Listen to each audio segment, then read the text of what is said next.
By the time we get there, a lot of people, their feet are hurting. We got moleskin, we got first aid equipment there. The next phase line is going to be the old abandoned Surf Pro building, just on the other side of King Ford. And then the final phase line is going to be the RV park. Big military tent, a bunch of dead pigs waiting for us, and some beverages. We've got 10 radio operators that are stretched out. Immediate communication capabilities. Anybody's in the hurt locker, you got EMT capabilities. Safety is paramount, people. Roger that. Right. For those of us that have dogs, we've got a canine emergency medical equipment, thanks to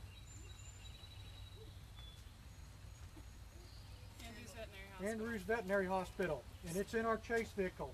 Our chase vehicle with those big flags, they're going to plant an American flag at every milepost marker and put a victim's name on each flag. That chase vehicle will have iced water for us, pokey bait, so if you need something, they're immediately behind our stack and can give you what you need. Any questions on what we're doing and why we're doing it? Okay, roger that. Next thing I'd like to do is our brother veteran Larry, Native American flute. He is going to do a request for me. Roger that, brother. Good morning, everybody. My name is Larry Thunderwolf. I'm Apache, not Cherokee. I always get that question first. Are you Cherokee? Dan has asked me to play something on my flute. Wasn't sure exactly what I was going to play because I never know until I get here. So I think you wanted me to do Amazing Grace. Is that what you wanted me to do? So I'll do Amazing Grace real quick. And I've got a smaller flute, so it's louder, so everybody should be able to hear it. So a little bit of inspiration for our walk. I will be joining everybody later this afternoon. I have a funeral to go to with the American Legion today. So Amazing Grace.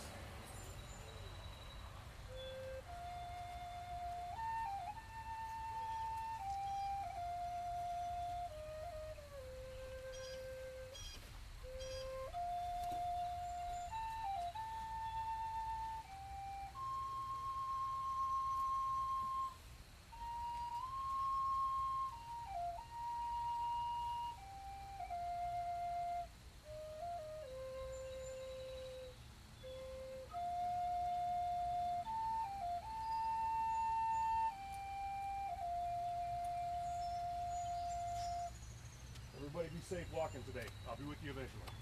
Thank you.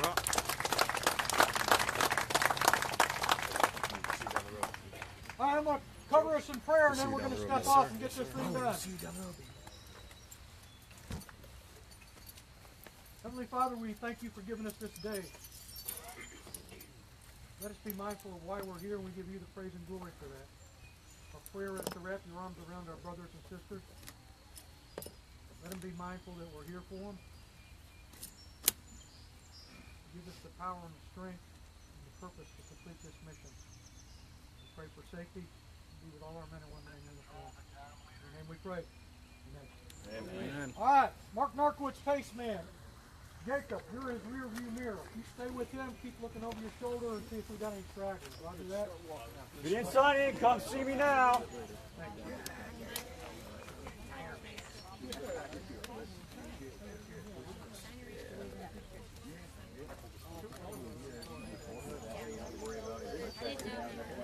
You can whine all you want to. We're not playing with the other doggies.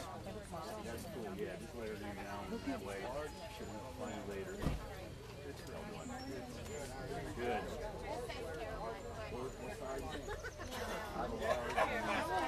Just kind of waiting for things to kick off. Thanks everybody for watching. That's watching. I'll probably be trying to go live all day. I got the solar panel hooked up.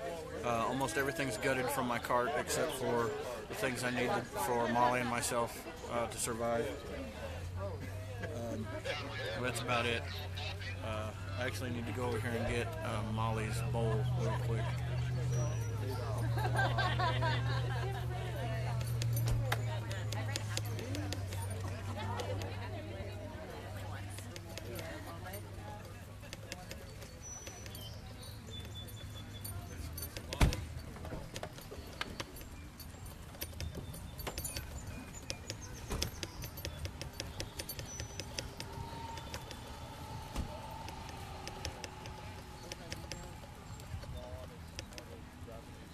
Is it unlocked, Tim?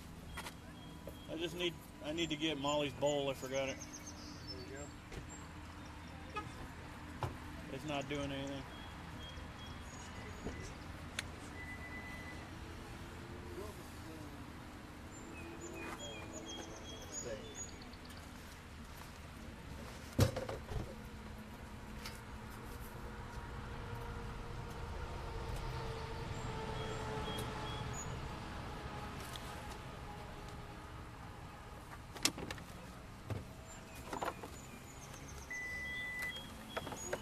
Just getting a water bowl from Molly. I forgot it in the car.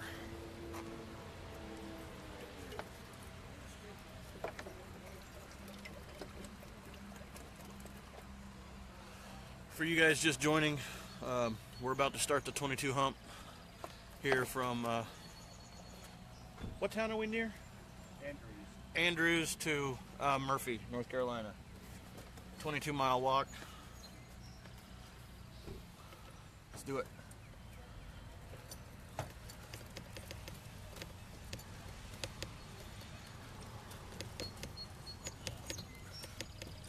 I'm going to try to be live all day until battery gives out or it starts to rain.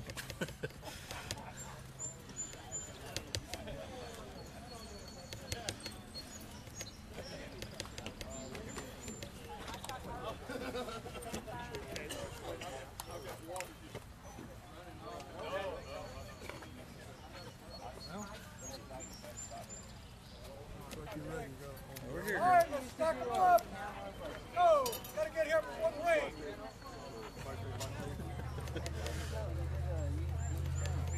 Yeah, I was doing security while you were. Oh, how you doing, man? Good. Good to see you. I know.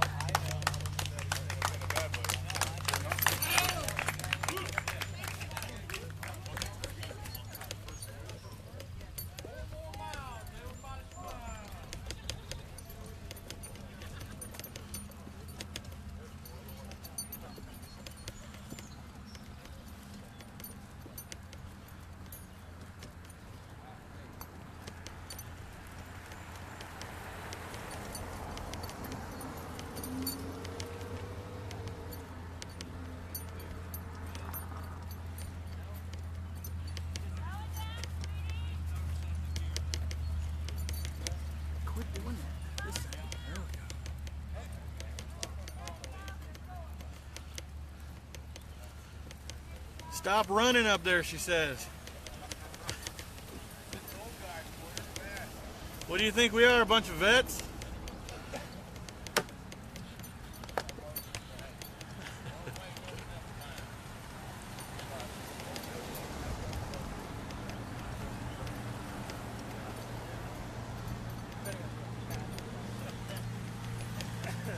Slow it down until we get out, until we get everybody in line.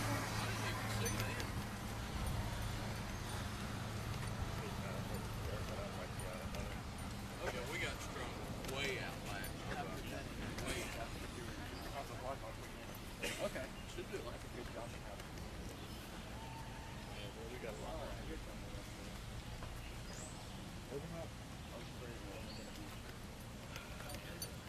Yeah.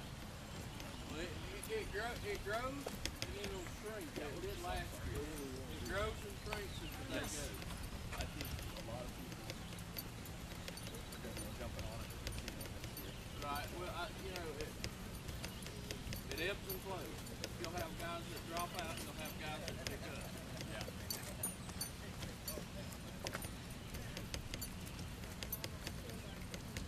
I am awesome. For sure good. For a good 10 miles. And then my feet kind of. So. Yes. I've got foot powder. Are you really going to walk the whole thing in flip-flops? I've got moleskin. That's awesome. I did 28 miles in Kentucky barefoot. I figure I can do this. Nice. I was in the mountains then, so. Step up, isn't it? Yeah. Got a nice flat head.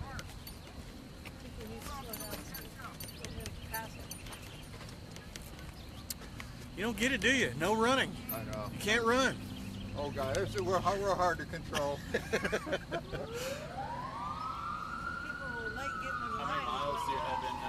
About 650.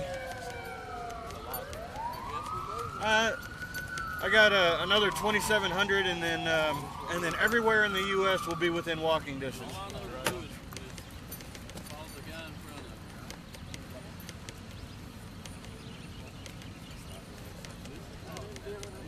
me. This is the day. This is the pace of the day. This is not bad. You get a good pace of this one, Right. This is actually a lighter pace than what I've trained. Yeah. Are you videoing the whole thing? Hey, As Ryan. much of it Are as you will like let me. live streaming? Live streaming. Oh, that's Doing great, bro. I've got a unlimited plan, so I figure why not. That's so awesome. And I do it every day when I walk too. So so anybody can watch me all day while I'm walking, and then at night, every night at 7, I do another recap video. That's so awesome.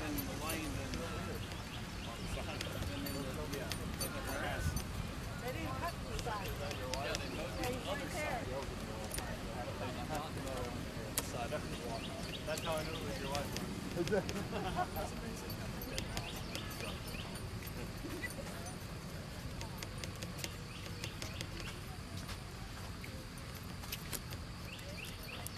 Merge over there so she can walk in the grass. Yeah. Go ahead. Keep her feet cool. You are not playing with that doggy today. I'm sorry. I should have done it. Hey, I should have walked in my Crocs.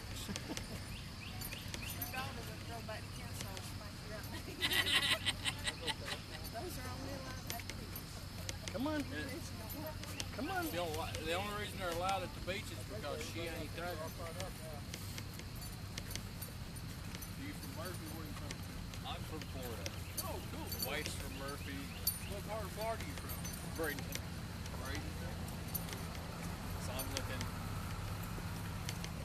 IETS in about 6 months. Yes. I can't wait. I keep saying 6 months, but I don't even know how long it is until I use the calendar. Because if I count it, it'd be depressing.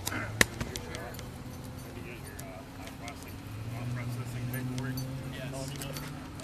Come on, girl. No, come on. This. Yeah. Starting ACAP soon. Jay, what will we think? Never NTC. What will we think, bro? JRTC. Yeah. About every 3 months for 6 years. Bye. God bless them, baby. Yeah. Never really think about all the fun roads. Not going to be able to answer your questions much. Can't see it. Sun's behind me. Live streaming. That's cool. I try to do it every day, but these mountains don't let me do that every day.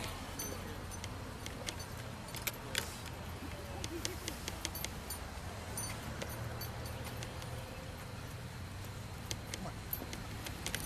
Just forget about it. Just forget about the other dog.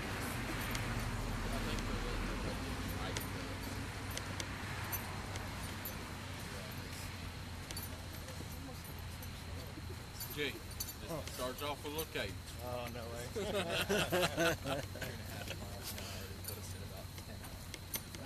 I keep thinking about it. You know, I'll do that one. And I'm like, no, can't do that. Oh, I'll do that one. No, can't do that one. Now I'd probably be way too inappropriate.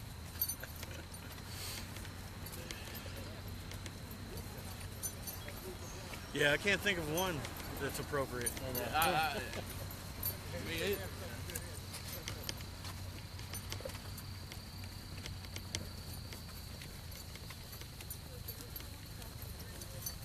Driving to work yesterday and I was Trust me, there's more hills on this road than you'll ever know till the day. You'll figure them out. I've been dreading that one at Marble Big Deal. That's But understand, She the gets to that airport one that straight goes up to is downhill most all the way. You know, the hills this way aren't too bad, but when the road takes a real nice bank and your feet start sliding left, Yeah. that's when it gets rough. Yeah, yeah. When it's real rough is when there is absolutely no shoulder. Oh, yeah. Yeah, but Come on, girl. you have to walk puckered real tight. Yeah. Yeah, the pucker factor is definitely a thing. Yes. How are you? Good, good. Give you a ride? Yeah. Okay. How are you doing? Good. Molly, come on. Glad you made it back up. I'm gonna get up here away from the other dog. Molly loses her mind around other dogs. Well, I'm glad you made it back. Thanks. Somebody come get you? Yeah, Tim from the radio station. Yeah? Did Yeah. you make it on the other side of Chattanooga?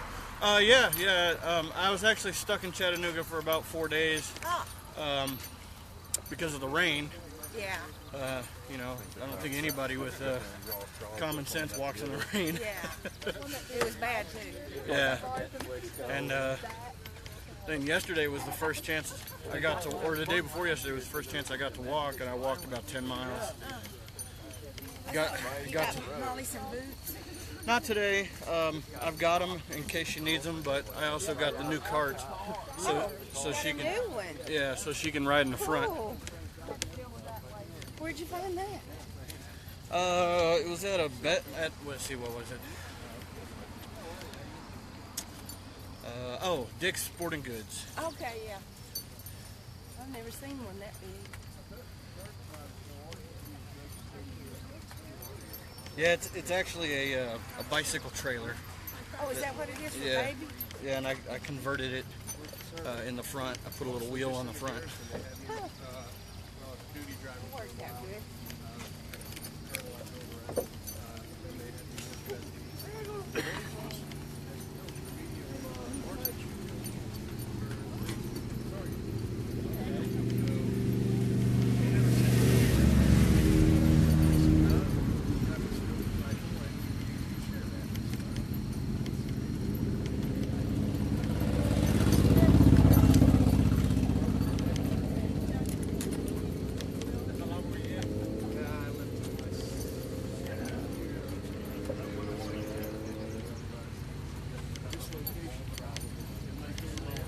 When you get sunburned in your ball, it's not fun because it ends up looking like a brake light, but that's just that is the ball guy problem.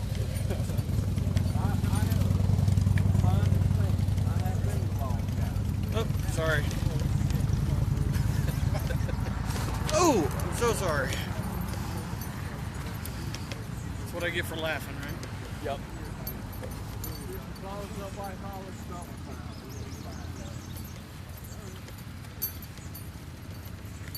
Merging problems. I would have come with just her, but I was worried about the 20 miles on her feet, so There was a guy did it last year with a shepherd, yeah. and it did pretty good. Toward the end, he got off over so the dog could get on the grass. Okay, yeah. Yeah, I try to keep her in the grass most days I walk anyway. I feel like I need to be carrying like a gas can or something.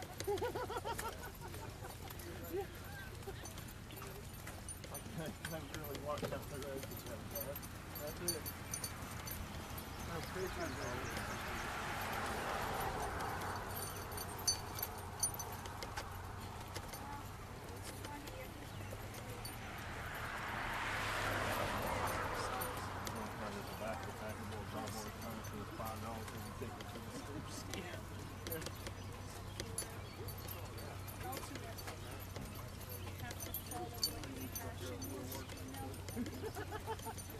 We'll work for right. What are you doing that still now? I'm not even sure if I've got so much of that still left now. I've gone back to school and I've spent so much time reading, especially reading at night. I've strained my eyes. I might not have the vision. What are you studying for? Oh, well, I've got it. I got my master's degree in experimental psychology. 13 and get ready to go back to the University of Florida.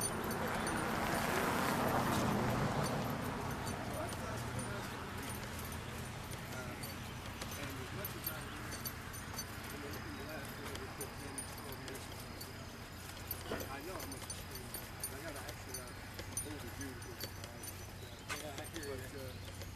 there's not really much. These are my driving glasses, and there's no way I can see anything on the page if I wear them. And if I just go without my glasses, about 20 minutes later, I can't see a darn thing. Really the only thing to do around here would be a puzzle.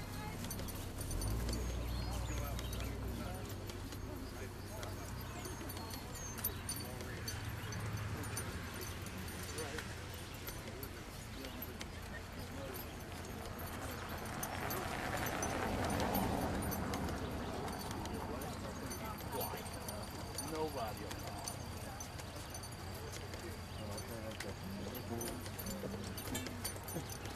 Then if somebody talks, they're like,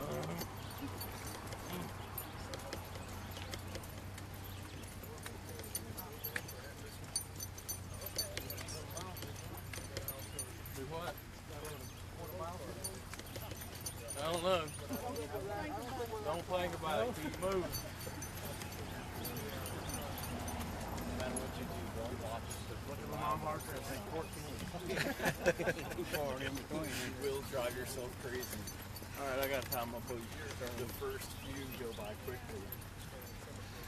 The last two do not.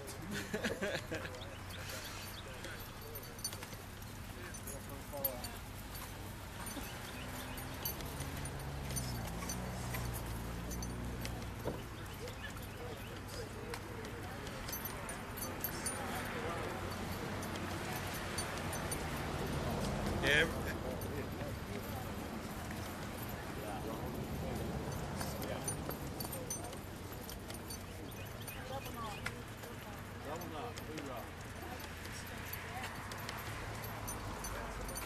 Yeah, I'd say every day the last 2 or 3 miles seems like the first 15. Yes. Last year I kept thinking, I wonder if there's just not mile markers.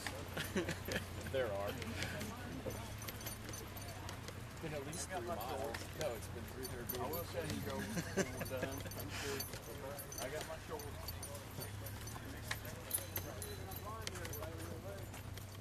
Nuts are so cute.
That would be the way to go.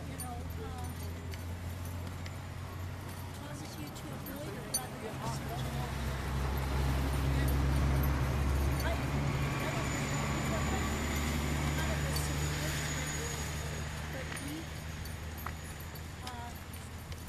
Nice. Good.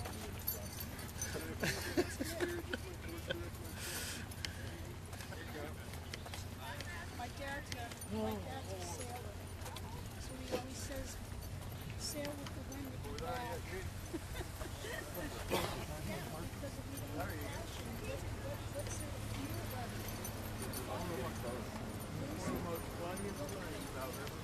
Where's the wind to make it,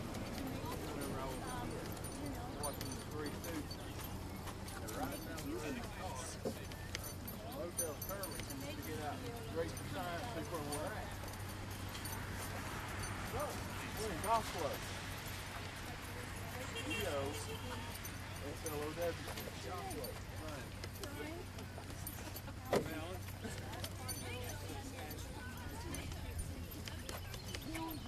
I'm still laughing about that.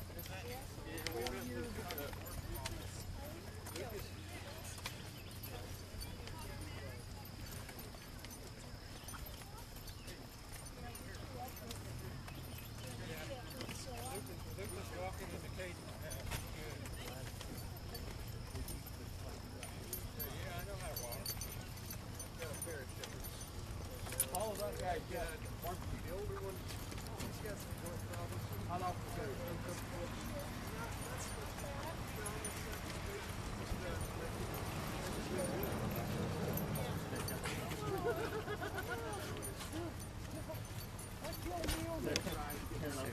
Turn. Nope.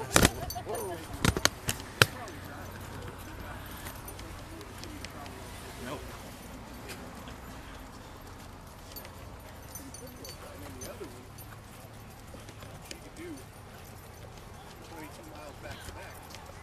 But unfortunately, she's also still in a hiker. She'll be jumping on everybody.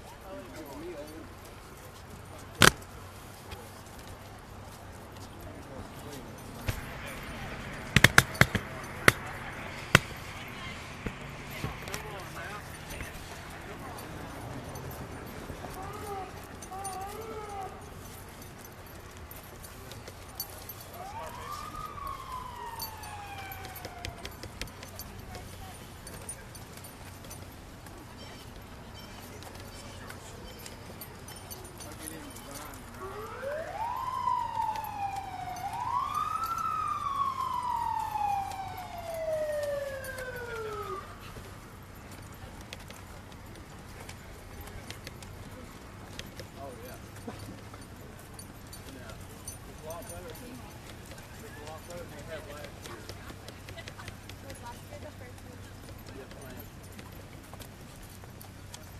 But it's like everything else, you know, the first year you do it, and you realize and it gets better and better from there.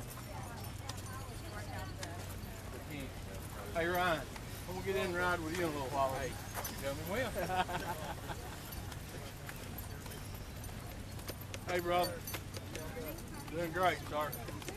Hey, how you doing? How you doing, man? Let's see again. Good, yeah. Let's see. Hey, Sheriff. Hey, how y'all doing? Good morning.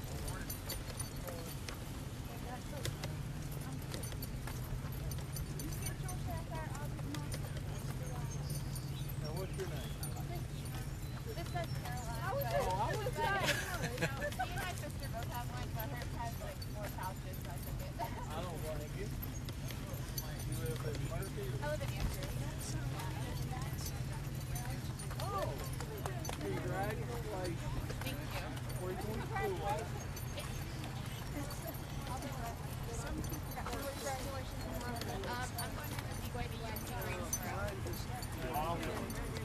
I like Greensboro. Nobody can take Southern I know. Nope, that doesn't work. But I've heard that. Go two wheels right over the middle.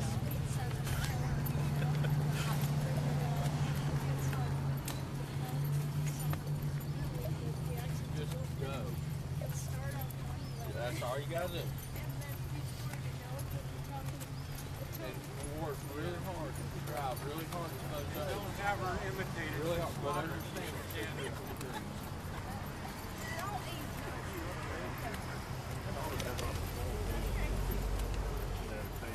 Oh, bandana. Sir?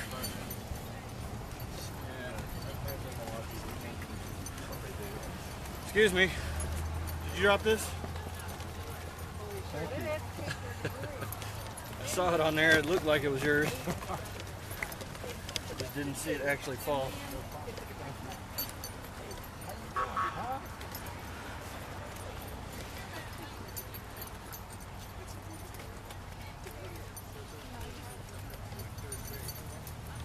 Oh no, you don't need to sniff everybody.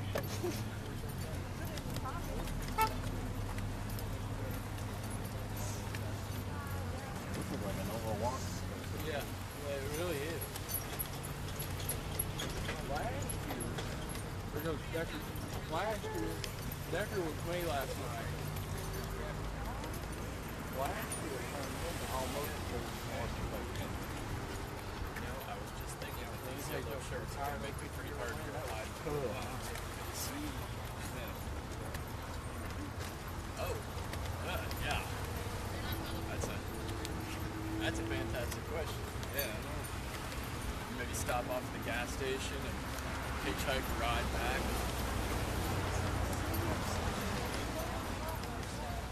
I would definitely avoid the tree line though. Yeah. There's lots of itchy things out Well, there. ticks will get on you before you even know it, man. Yeah. I pull ticks off me every day. Oh, I'd imagine. Especially this high crap right here. along Yeah, the road. because she'll walk through the grass and then rub against me during the day. Yeah. She's on tick preventative, but I'm not, so they love to bite me. You don't put that drop between your shoulder blades once a month. You know, if Just in I case. didn't think it would cause cancer right there, I might think about it. You know. Well, this one's for 130-pound dogs. I'll just throw 2 of these on. It'll be all right. Right? Yeah. No.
What are you doing, Mom?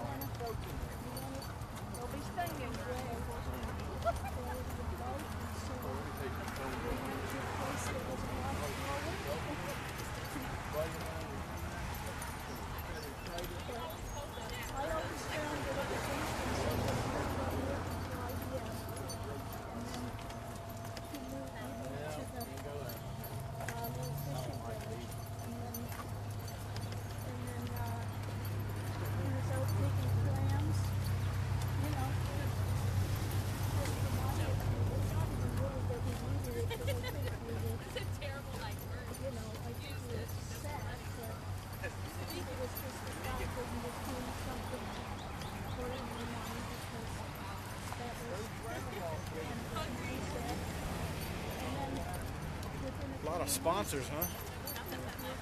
Right. Quite a This is few. probably 10 more than last year. That's awesome. Yeah, so at that rate, next year will be bigger, hopefully. Well, I got a list now. Because I got my t-shirt down there. Good. I'll get to the hotel tonight or wherever I'm going to stay and start calling them all up. Hey, you know that 22-mile hump that you guys sponsor? I'm doing 3,500. How about a sponsorship? Yeah. I just need some free hotel rooms. That's all I need. We'll try to, I'll talk to the wife. Because you can say phone call complete. That one's us. The daily grind? Yeah. Okay, yeah. She gave me a free lunch the other day when I came good. through. Yeah. Good. Yeah, that's my wife. Oh, cool. I'm still active, so I'm only around on the weekends. Oh, I got you. Hey, well, at least you're around on the weekends. Yeah. I'm lucky there. I was gone for a year. I'd come back and met my son. He was 5 months old. Yeah. And then gone for a year and come back, and he's a year and a half. Luckily, it was my ex-wife who got to deal with that mess. It's in us. Now hold him up the line.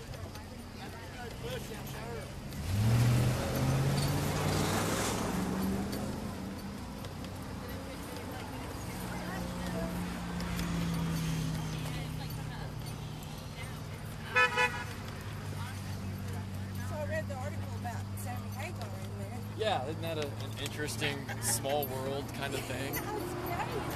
What's that? Sammy Hagar stopped in for lunch one day Oh, that's cool. last week. I wish I was here. Apparently, you know, just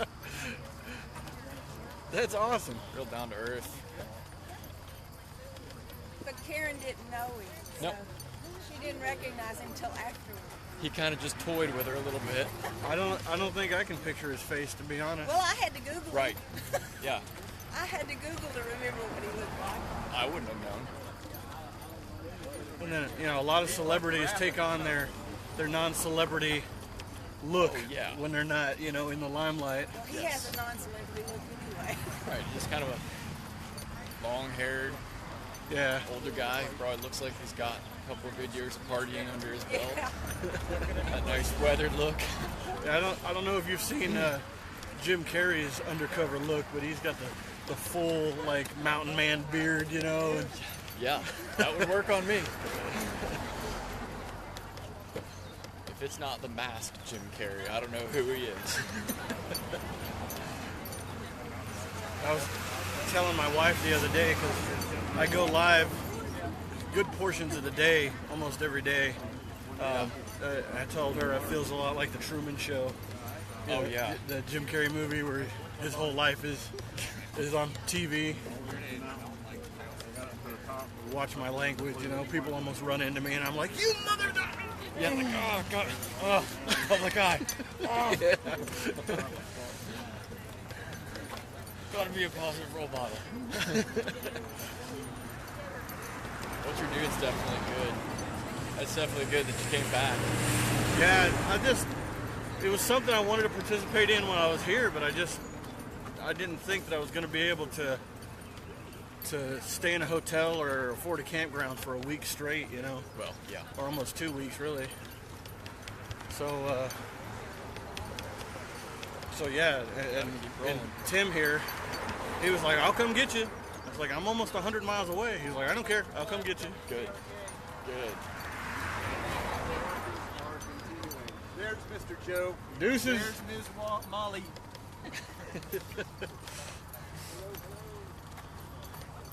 Yeah, that's what it just did. Hey, Joe, we're following you. That's funny. That's really funny. I don't like to tell people that I have followers because it makes me sound culty. I tell people, well, there's a lot of people that like me on Facebook. You could be a cult leader one day a year, you know, that's okay. Right? Don't hold it against you. Followers really makes it sound like the Forrest Gump scene where everyone just starts following Oh, you. yeah. Yeah, for no reason. It's like, Yeah. no, for...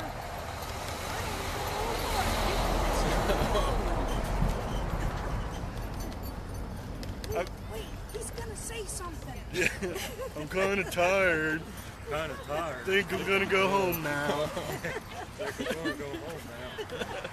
Me and Jenny, we would like to feed some carrots. Yeah, I love your Forrest. He's fun. I love the scene in Lieutenant Dan when he's on the mast. Oh, yeah. Cursing at the storm. Yeah. You think that?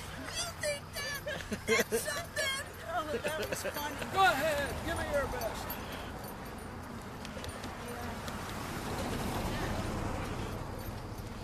There's a scene where he's walking along, and I think it's the first follower that shows up, and he's like, "You're him, aren't you? You're the guy."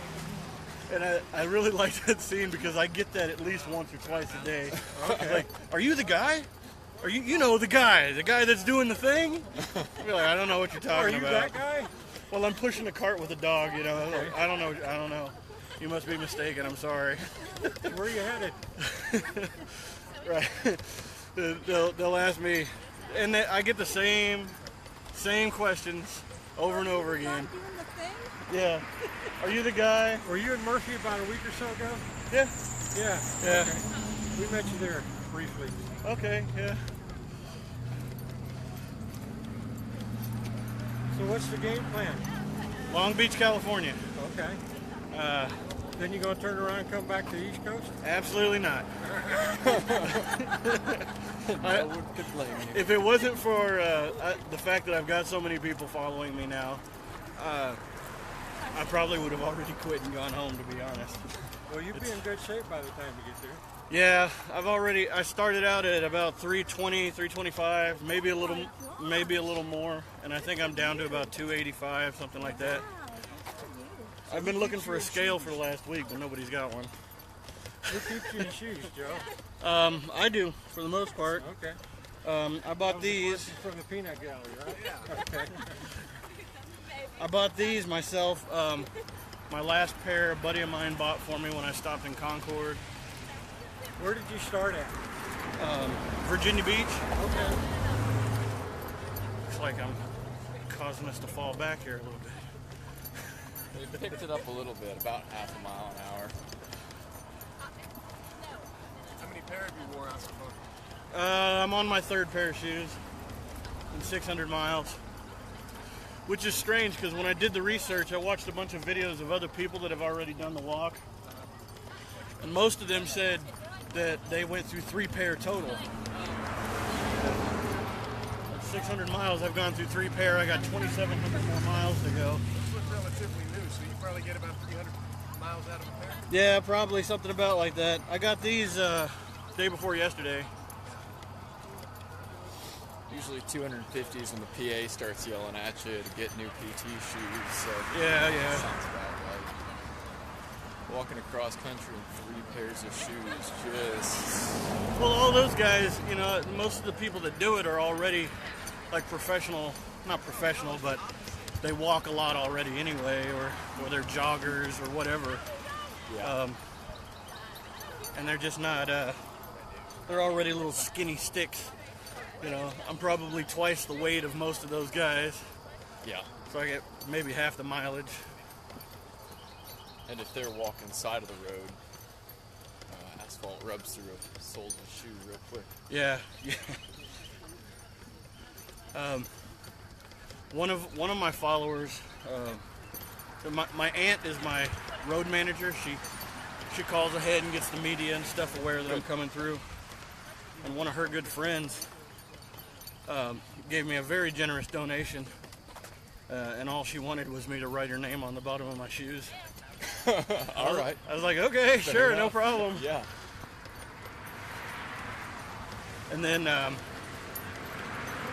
when I came through Cherokee, the Cherokee Campground, I know there's a bunch of them up there, but there's one that's just called Cherokee Campground.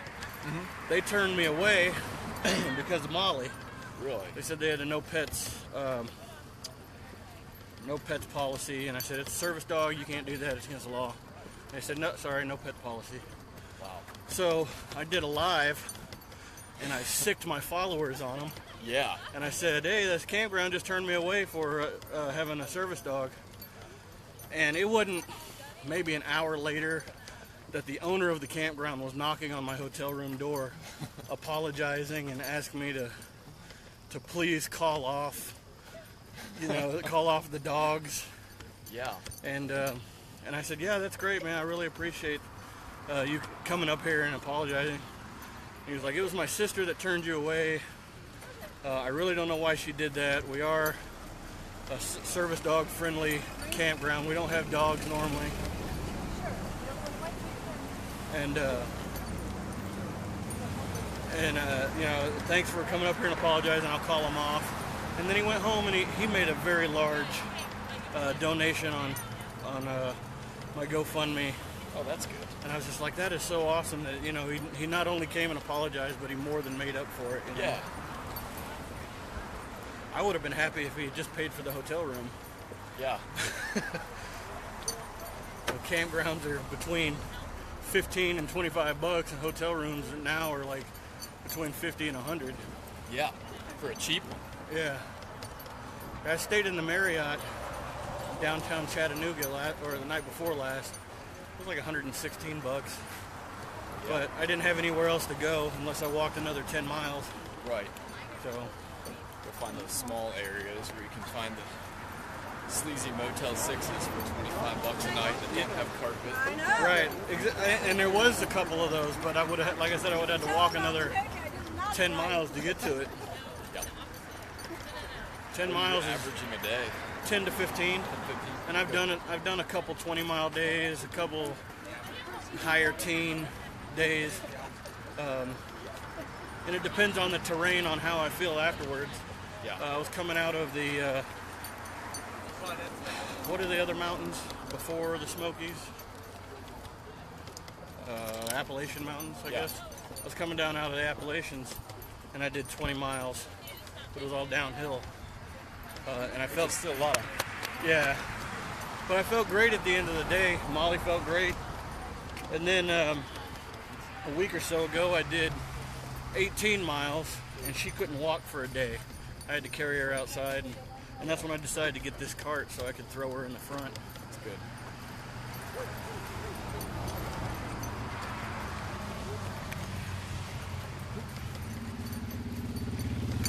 Got more energy than me. Yeah.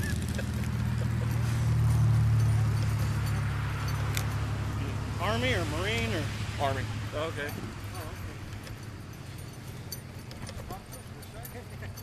I cannot wait to get out. Really? Yeah. I regret getting out. Do you? I was in the Navy, but A CB, right? yeah. Okay. Thought I remember reading that. A little more respect for CBs than just regular Navy. So I try to little more clarify. time off the boat. Yeah. Well, all my time. I never sat on a boat once. Good. You know, I was stationed in Al Asad and Al Ramadi and Camp Fallujah. So It's hot there. it is it's warm. Yeah. I think the worst thing about it is, the best thing about it is the lack of humidity. Yeah. At least you're not sweating to death the whole time. But the worst is definitely like the inability to see past like 100 meters because everything's got the heat wave going on. Yeah. And then the gnats and the flies. I was lucky enough to only be in East Afghanistan where the weather was really not bad. It got cold, but it never broke like 90 degrees. She just checks on people. Yeah. She does Well, that. she sees the shepherd behind us. She really, really wants to play. And 90% of her life, she's tethered to me, you know. So she doesn't get to play. She's not going to know what to do once you finish your walk. Well, she's got a sister at home, Okay. so they play all the time. And my wife, I think, is bringing her name's Shyla, bringing Shyla up here so that they can have their own little reunion. Kids got out of school on yesterday, so she's gonna come up here for summer, kind of walk with me and be my support vehicle for a few dozen miles. Uh-huh. So what inspired you to do this? What give me the story on how you just kind of the testimony of Decide to walk across America. yeah. Well, I as a kid. Don't tell me your inspiration was Forrest Gump. No, absolutely not. Well, I'm messing with you. I'm not gonna say my inspiration was Forrest Gump, but No, when I know. as a kid, I always had this, not really obsession, but this, I really liked the whole wagon train thing and going west and discovery and all of that, and I always kind of wanted a piece of that, you know. Sure. And it just turned into, over the years, just a desire to do a really long, epic walk. Whether it be backpacking across Europe or backpacking across America or whatever. And in my 20s, I went through a horrible marriage. and the military, so I wasn't able to do it then. And my kids are finally to the age to where they aren't going to feel like I have abandoned them for a year, you know. Right. My youngest son's 11, my oldest is 13. And about 2 years ago, I finally worked up the nerve to tell my wife, hey, you know, I want to do this walk. I want to walk across America. And she said, okay, I'm going to support you because I don't want you to resent me for the rest of our lives for not letting you do it. Right. And I said, well, I appreciate that. And she said, but if you go, you should really do it for a cause. Absolutely. Do it to help people and bring awareness to something. Absolutely. And it was just for a while I was going to do it for type 1 diabetes because my son has type 1 diabetes. Yeah. But there's already a huge support system for diabetes. And then I started hearing the statistics about the 22 and the fact that it's like 10 times that of the active duty death rate. And it just blew me away, and it turned into a no-brainer. That's what I'm going to do it for. But when I saw Forrest Gump, that was when I really started considering it, to be honest. Yeah. Because I was like, well, I know it's just a movie, but he did it. Well, that's true. And then I Googled it. I said, has anybody in recent years walked across America? And this list of about 20 or 30 people popped up. So what's your wife's name? Her name's Cody. Cody? Yeah. So you can at the end of the trip, you can look at her with dreamy eyes and say, you were with me all the way, Cody. Oh, yeah. Every day. She's probably watching me right now. Every day I was watching you. On my live broadcast here. I can't hardly read anything that's on any of their comments while I'm walking, though, because the sun puts such a glare on the screen, but they know I'm here. And then I go back at the end of the day and I read through the comments and I answer questions, and then at 7 o'clock I do a recap video and talk about the day and the people I met and the things I did. How many miles do you log a day typically? 10. Okay. I'd say is the average. I've done a few 20-mile days and a lot of days in the teens. Well, my longest so far is going to be today, 22 miles. Before today, the longest was 21. Okay. Feet hurt around 20 miles. I don't do concrete that well. No. I'm good on the AT. We've done the Appalachian Trail. Oh, that's awesome. Times. And that's sweet because you get out there a couple miles and you literally realize there's nobody around you anywhere. You know. Oh yeah. There's another trail that goes all the way across America called the American Discovery Trail. Yeah, that goes east to west. Well, either way. Yeah. A lot of people start. A lot of people start in March and go west so that they kind of avoid the winters in the mountains and they hit the winters in the desert, so it's not so bad. But that route has been done a dozen times by people. There's a Pacific Coast one too that goes south. And I wanted a unique experience, so I picked a few major locations I wanted to go to, and I just kind of wing it on the route in between those locations. Well, what'd you walk north for and then come back to Murphy? North, didn't you? No, I went to Chattanooga. Okay. It's kind of southwest. And then from Chattanooga, I'm going to walk up to Nashville and meet my mother. And she's going to walk 300 miles with me down the Natchez Trace Trail. Okay. Down into Mississippi where my sister lives. And then from Mississippi, I'm going to head to Dallas. Boy, you'll be able to use that one all the rest of your life. I walked all the way to Mississippi to see you. Yeah. Well, the thing is my grandmother lives in California. Oh, that's going to be the big one. Yeah. All the way across the country to see you. Yeah, she lives in California, and my mom keeps telling me, she said it once. She said, so you're really walking over the mountains and through the woods to grandmother's house. I said, yeah, I guess I am. It's a little longer walk than I thought. And through the cornfields, and through the desert, and through some more mountains. back roads mostly. I'm not permitted to walk on anything above 60 miles an hour like interstates. Yeah, well, I walked on this road. Sometimes there's just no choice. This is the highest traffic you can go. Like, this is 60 here. Yeah. I've been on some higher speed interstates, but for the shortest period of time that I can. I actually feel safer on them because they have nice wide shoulders. And the back roads, like I came through 19 over the Smokies, and there's no shoulder. In some places, the white line goes off the asphalt, and that is actually painted on dirt. So there is no shoulder. That's great.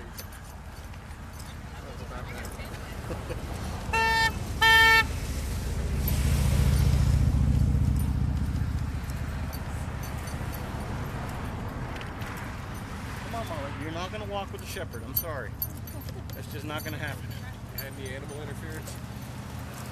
A couple dogs come out every once in a while and want to sniff and bark, but I haven't had any animals attack us. I haven't seen any bears. When I first came down out of Virginia, I went down the backside of the Dismal Swamp, and they have a lot of bears in the Dismal Swamp. And I talked to one of the rangers there, and he said, "I've been here 12 years and I've only seen one bear, and you've got a dog with you. The bear's going to see and hear your dog, and you'll never see the bear." As opposed to a gator who will follow you for the dog. Yeah.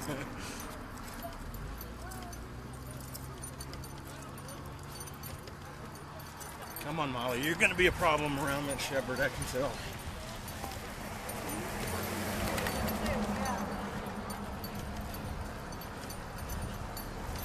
She's starting to eyeball that shepherd too much.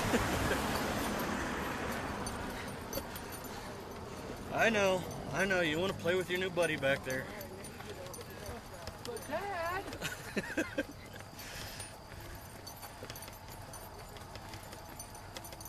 Yeah, you'll be down to about 180. I hope so. I haven't been 180 since I got out of boot camp, so I hope that works. So when did you go in the military? Right after 9/11. Okay. Ooh.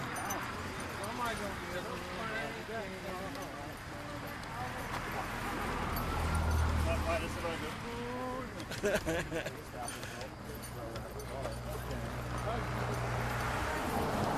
know, it's amazing people don't realize how difficult it is on military families. Oh yeah, I know. You know, they really don't. Some people don't even think of you know, the family and how that affects the family. Yep. You know, and I'm walking this from my dad. Oh, okay, great. Yeah. He fought World War II all his life, you know what I mean? Yeah. Nobody knew about PTSD back then. Right, they called it shell shock. yeah. And there wasn't a cure for it, it was just that's how you came back. No. Don't you dare go in the bedroom when he was napping without rapping on the door real loud. Yeah, my mother told me stories about her father, that he was the same way. I mean, I don't blame him. He fought in probably some of the toughest jungle fighting in the Philippines. He did 3 amphibious landings and survived all of them without a scratch. Imagine doing D-Day 3 times. I can't imagine half the stuff those guys back then did. You know, we had so much better quality body armor, and we were in bunkers, And he was a medic too. The combat medic in the Philippines in the jungles. You know that scene where Forrest carries all those guys out of harm's way? Oh yeah. He did about twice that number, and he was just real humble. Everybody recommended him for a Congressional Medal of Honor, except when it got to MacArthur, he turned him down and said, well, he was just doing his job, and that was good enough for my dad. Yeah. And MacArthur said he was just doing his job. That's a medal in itself. I mean, he's got all the paperwork. He got a copy of it, you know.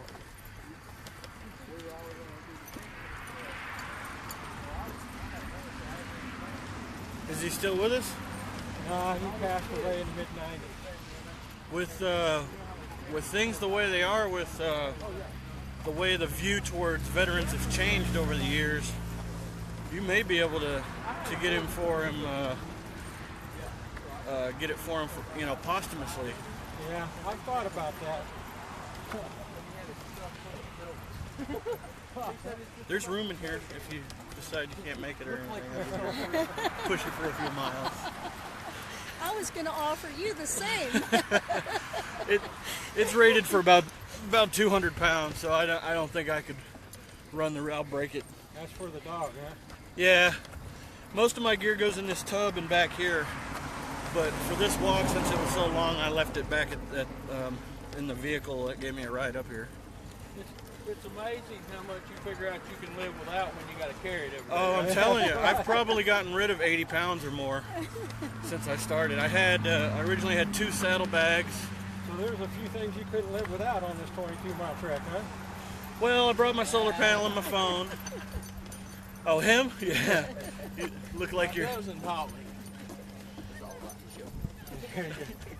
No, all I got in there really was a raincoat and Couple pillows. Okay. There you go. Alan Logan is my wife Angela. Hi there. that's my wife Mandy. Hey, Mandy. Where are y'all from? Murphy.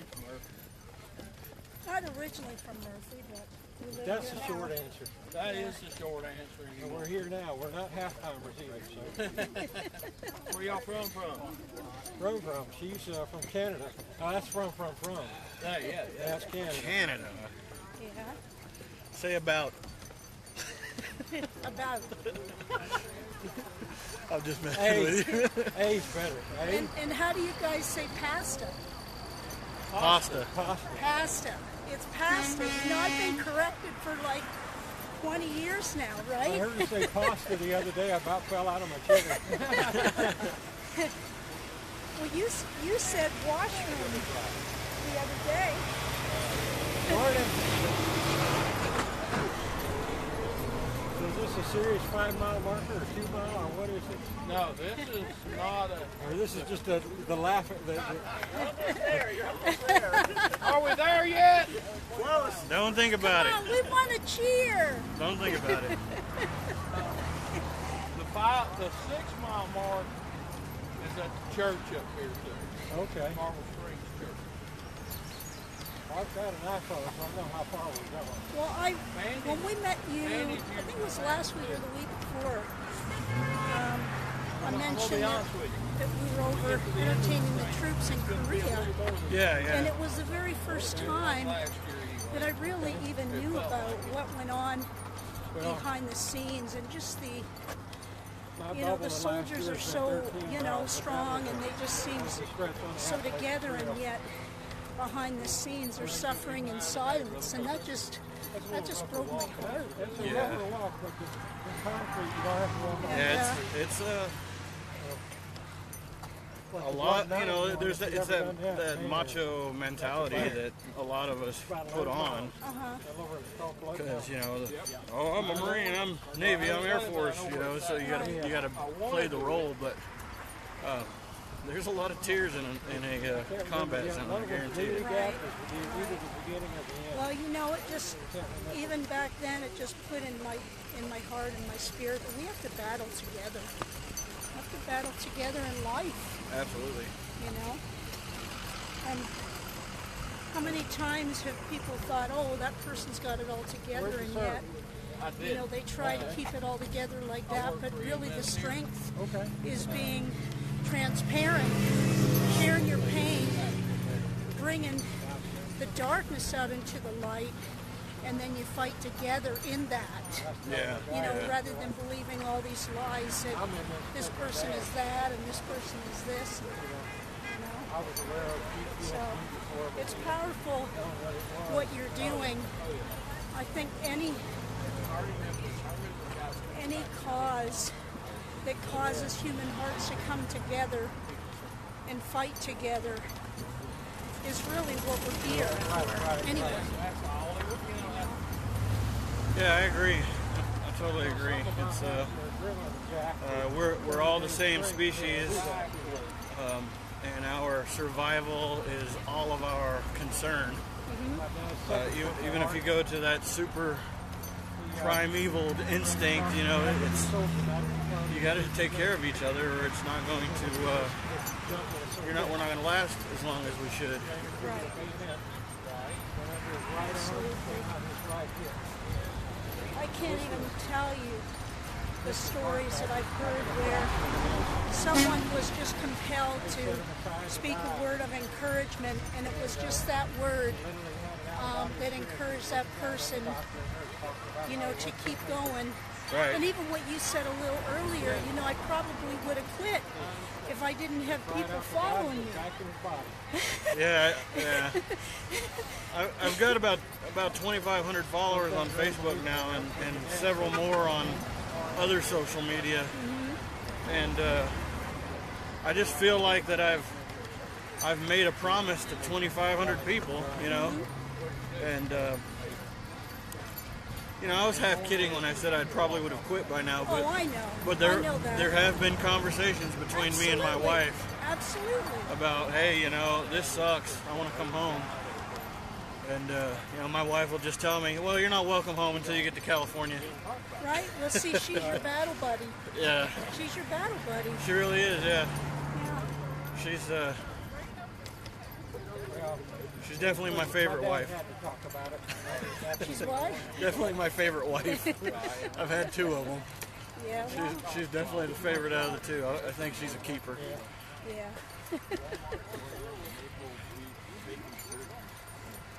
The first one was just you know, when I married her, she was 19, I was 21. Right. It was, you know, young, stupid mistake. Well, part of it is you don't know who you are, either one of you, you know, and when you don't know who you are, how can you actually be who you're, you know, how can you really even fuel the flame or fuel the fire right. In each other? And I really believe we're supposed to do that. You know, when you truly love each other, you stand by each other, and you know, just link arms and just carry each other, help each other along. Yeah.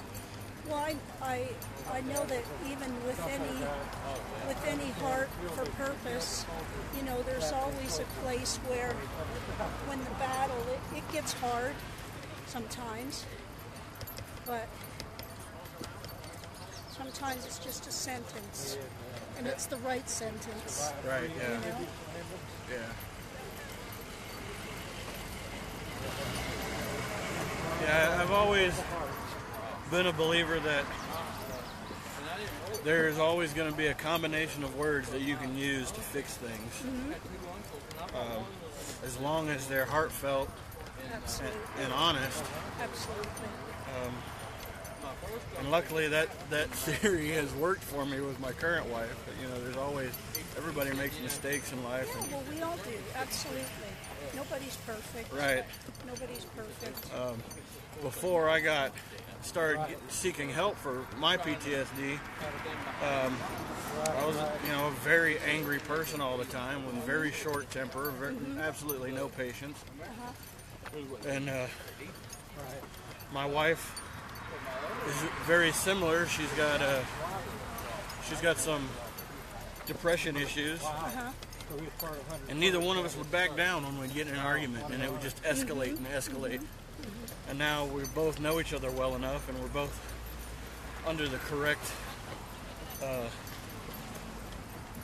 I'll call it dosage, to where now, you know, we'll start getting on each other's nerves a little bit about something, and we can see it, and we can give each other a look, and it's okay, let's take a break, and I'll go to the pout room, and you go to your pout room, and we'll pout for a while, and then we'll come back and talk about it. Yeah.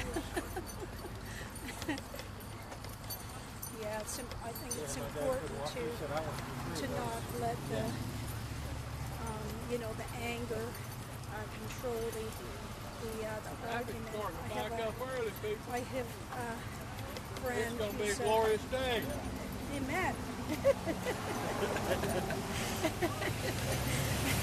have a friend who... Look at that dog. That's a courageous dog right there. Yeah, it is. I saw a story the other day. This couple had their car backed up to a wall and was in dinner. And they had a shutter on their back window so it couldn't see too well out the back. It was broken and it was closed. They got in the car and drove about 40, 50 miles. And the cop pulled them over. There was a homeless guy drunk on the back of his car. Yeah, I saw that. Oh, wow. I want to drive one of those one day. That sprayer. Oh, I thought you were talking about his little two-wheel. No. A sprayer over there that looks like an airplane. Okay. I think you want to back the fly. Drive around, go pew, pew, pew. I think I prefer to get the license first before I get in the plane. I'm coming on. I had the little Cessna parked out on the field.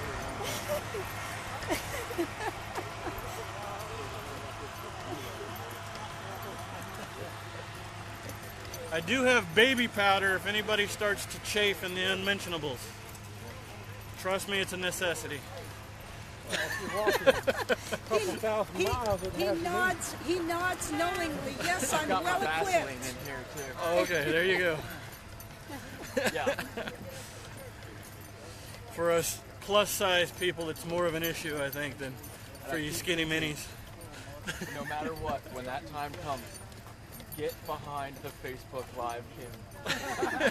Do not do that on Facebook Live. Spoken from someone before the camera. Yeah, right? What's our pace now, son? We're at 3.2 right now. We're average at 3.1. Well, that's pretty good. I always assumed I walked 2 or less. Yeah, no. Makes it go Well, you fast do a when lot you better in talk, the though. crowd. Maybe, yeah.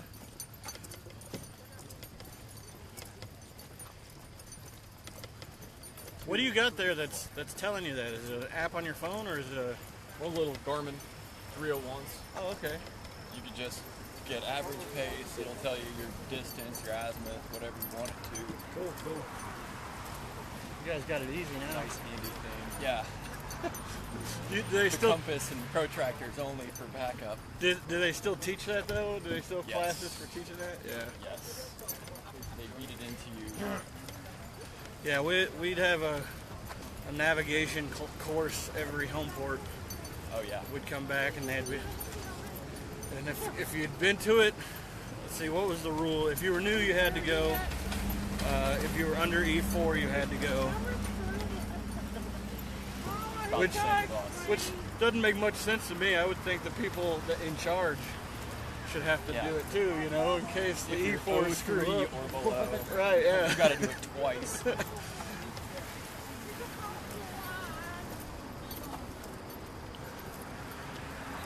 a lot of time lost and alone in the woods. Map, protractor, and compass.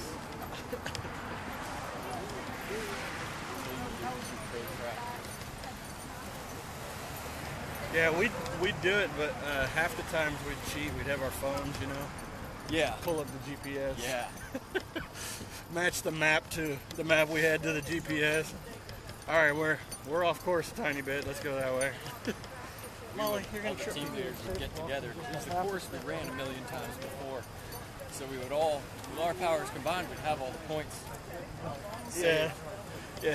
So we'd just go about a click out in the wood line, copy each other's homework, There you go. smoke and joke for about 2.5 hours and get back. How you doing? All right, man. Nice to see you. Get Molly again. There's Molly.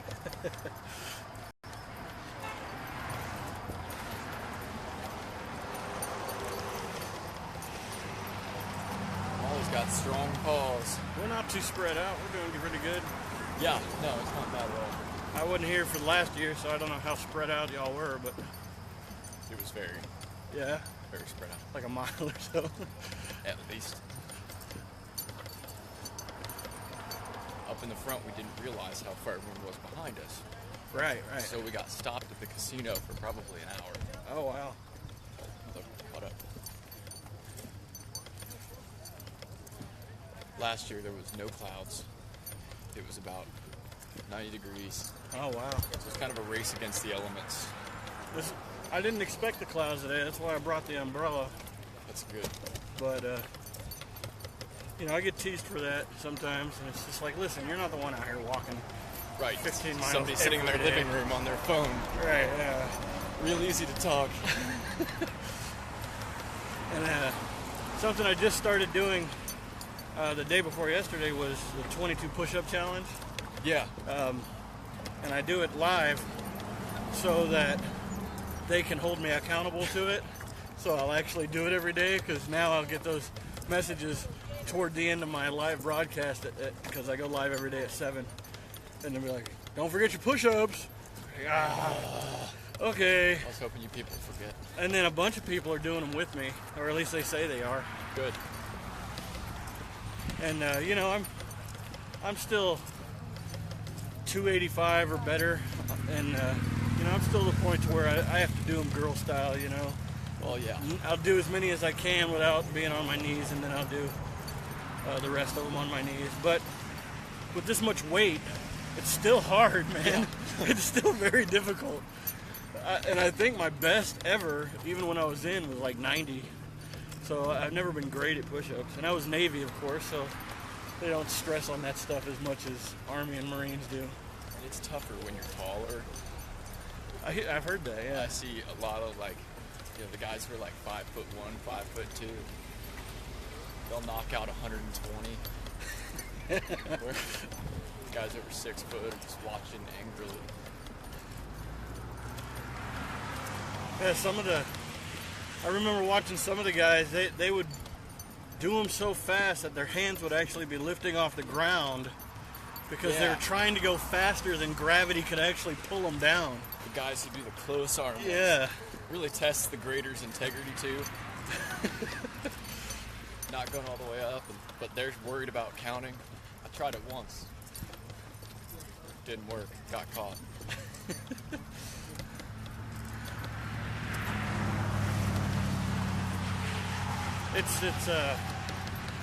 The best plan on something like that for me, because I was always heavier than I was supposed to be, was just to make sure that I was really good friends with the people that were doing the grading. Yes. And be like, come on, man, put another 5 on there. Yeah. Come on, I don't want to be in remedial PT again. Yeah. Like, all right, dude. Lose the weight, though. Yeah. Yeah, sure, wink, wink. Will do. See you in 6 months.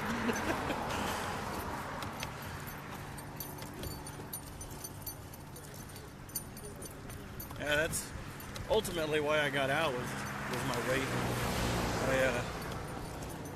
I scored 40 out of 40 last time I went to the range, and then when we were in Iraq, I was a materials liaison. I worked in a materials warehouse, and my chief came up to me and he said, "Copeland, it says in your record that you're got a perfect score at the range last time you were there." I said, "Yeah, Chief, I did." He said, did you legitimately get a perfect score at the range, or did the guys pulling the target give you a good score? And I said, to my knowledge, Chief, I legitimately got a perfect score. And he was like, all right, then we're going to send you to train with the Marine snipers for 6 weeks. I was like, oh my gosh, I joined the Navy because I didn't want to be in combat. So I went and trained with them. It turned out to be more like 3 weeks. And for 3 weeks they're yelling at you. Yeah. You are not a sniper. You're not allowed to tell anybody a sniper. Don't go home telling your girlfriend you're a sniper. Here's how a sniper shoots. Here's how a sniper digs, And the program was the Guardian Angel program. I don't know if you've heard of it or I've never heard of it before or after. And then the last day of training, I was climbing down out of the back of an MTVR, and I had my Alice pack on with 3 sandbags in it, Oh, and yeah. my weapon slung, and all the, all our body armor and everything. And I stepped on a rock about the size of a softball, and the rock went one way and my ankle went the other way. So I never went on a single Guardian Angel mission. I ended up breaking my ankle and sitting in the movie tent playing movies for all the other broken people for the last month of my deployment. Well, I had 2 months left, but the last month was just like gearing up to go home. So it was like packing and inventory and all that stuff. But miserable stuff. yeah. Checks and more checks and more checks. Dumping your bag 17 times. Yeah, to you make sure don't spend have anything you shouldn't. spend like an hour and a half cramming everything you own, including souvenirs, into your bag. Yeah. And then they, dump it out on this cot. Got to make sure you're not taking any Cuban cigars home or whatever, Yeah. One guy had a whole sea bag full of the new Iraqi money, which was worth nothing at the time. Yeah. Thinking he could Get rich quick. Yeah, wait until later when the money value went up, he could cash it back in. Yeah. I said, "How much did you pay for all that cash?" And he's like, $200. I was like, "You're $200 cheap or poor now, because they're not going to let you take a single one of those home." Yeah. I just folded a bunch of it up in my wallet because I just wanted some souvenir money. Right. I got some old Saddam money. It's got his face on it. And That's the cool stuff to bring home. And I've got, I met one of the guys on the squad that found him, and he let me copy his memory card out of his camera. And it's funny because like half the pictures on there are different people with their foot on Saddam's back while he's hogtied going like this to the camera, Yeah, those are necessary pictures. Absolutely, man. But, if those pictures got out, there'd be a big scandal. Oh, yeah. Like in Guantanamo when they made the prisoners do naked human pyramids and stuff like that.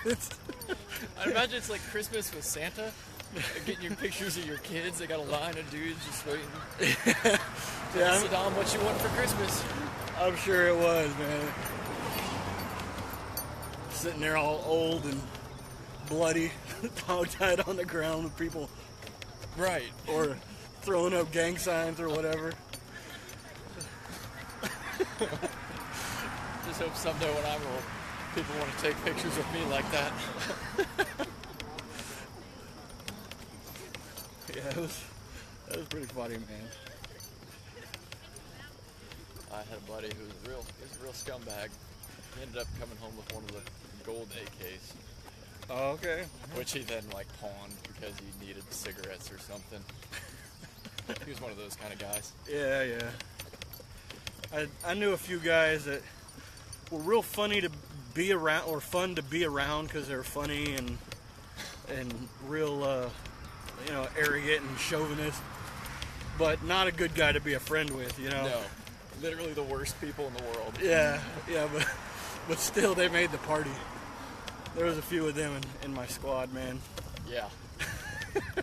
I'm still mad about it to this day. We had that guy. Dude is a raging alcoholic, just an arrogant douche. And we got back from Afghanistan and went on R&R. He won the lottery out in Kansas or wherever he went. Oh my God. Ended up getting $4.2 million.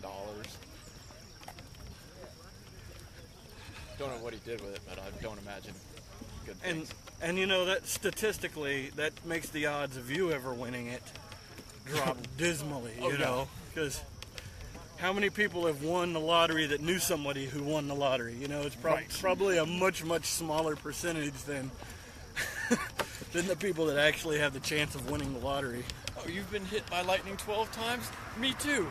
What are the chances? Right. Like the gas station in my hometown posts, they post signs on the doors, a picture of the guys that win the biggest amounts of whatever local lotto or lottery tickets or whatever, you know, hey, this guy won, you know, $5,000 on a lottery ticket here, and they post it. It's like, I'm never going to buy a lottery ticket at this gas station ever again, or in this town. They're also the highest grossing lottery sales ever. Right. For every $5,000 they give away, they make $5 million.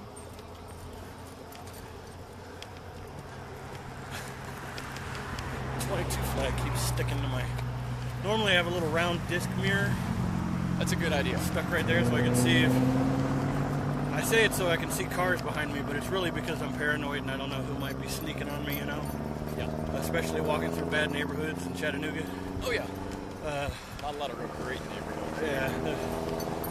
Yeah. Not a lot of great ones. But on the way over here, it must have fallen off in the back of the car. And I'm looking for a tablet mount so I can put my whole tablet there instead of my phone, so it doesn't kill my phone battery all day long. This helps. Yeah, I know they help, but they don't keep it 100% charged. Right. If I don't use it at all, if I leave it turned off and it's 100% when I put it on there, it'll keep it all the way charged. That's good. And then I can use it for a while and then turn it off, and it'll charge it back up. But it takes a lot longer than the wall socket. Yeah.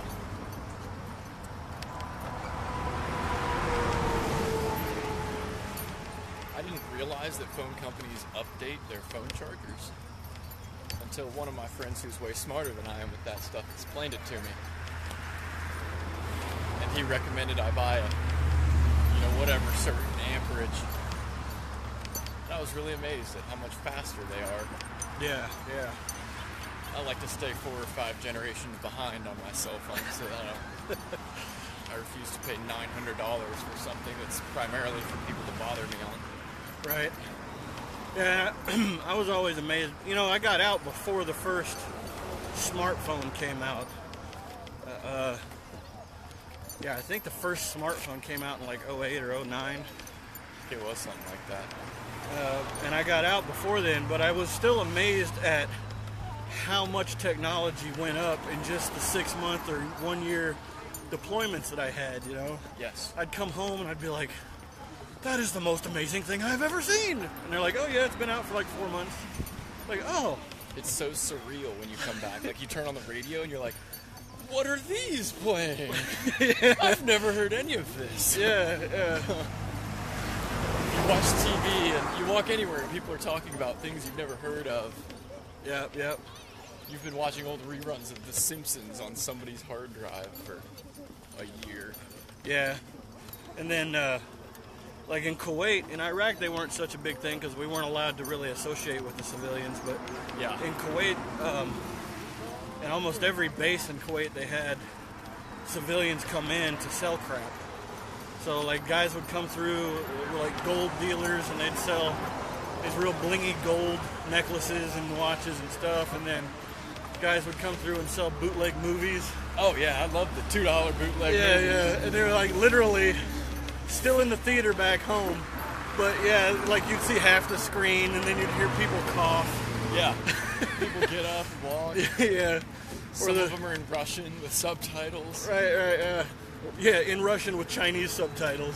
I watched Jackass 3D that way, so it was all blurry. Because obviously I don't have 3D glasses, so it's just blurry and weird. That's funny. Yeah. And I'd always come home thinking, hey, I've seen the movies that are in the theater right now. I'm up to date on everything. Was that guy there in Kuwait, the guy that hand makes his own lingerie and sells it? You got his, man. Yeah, good. I got some.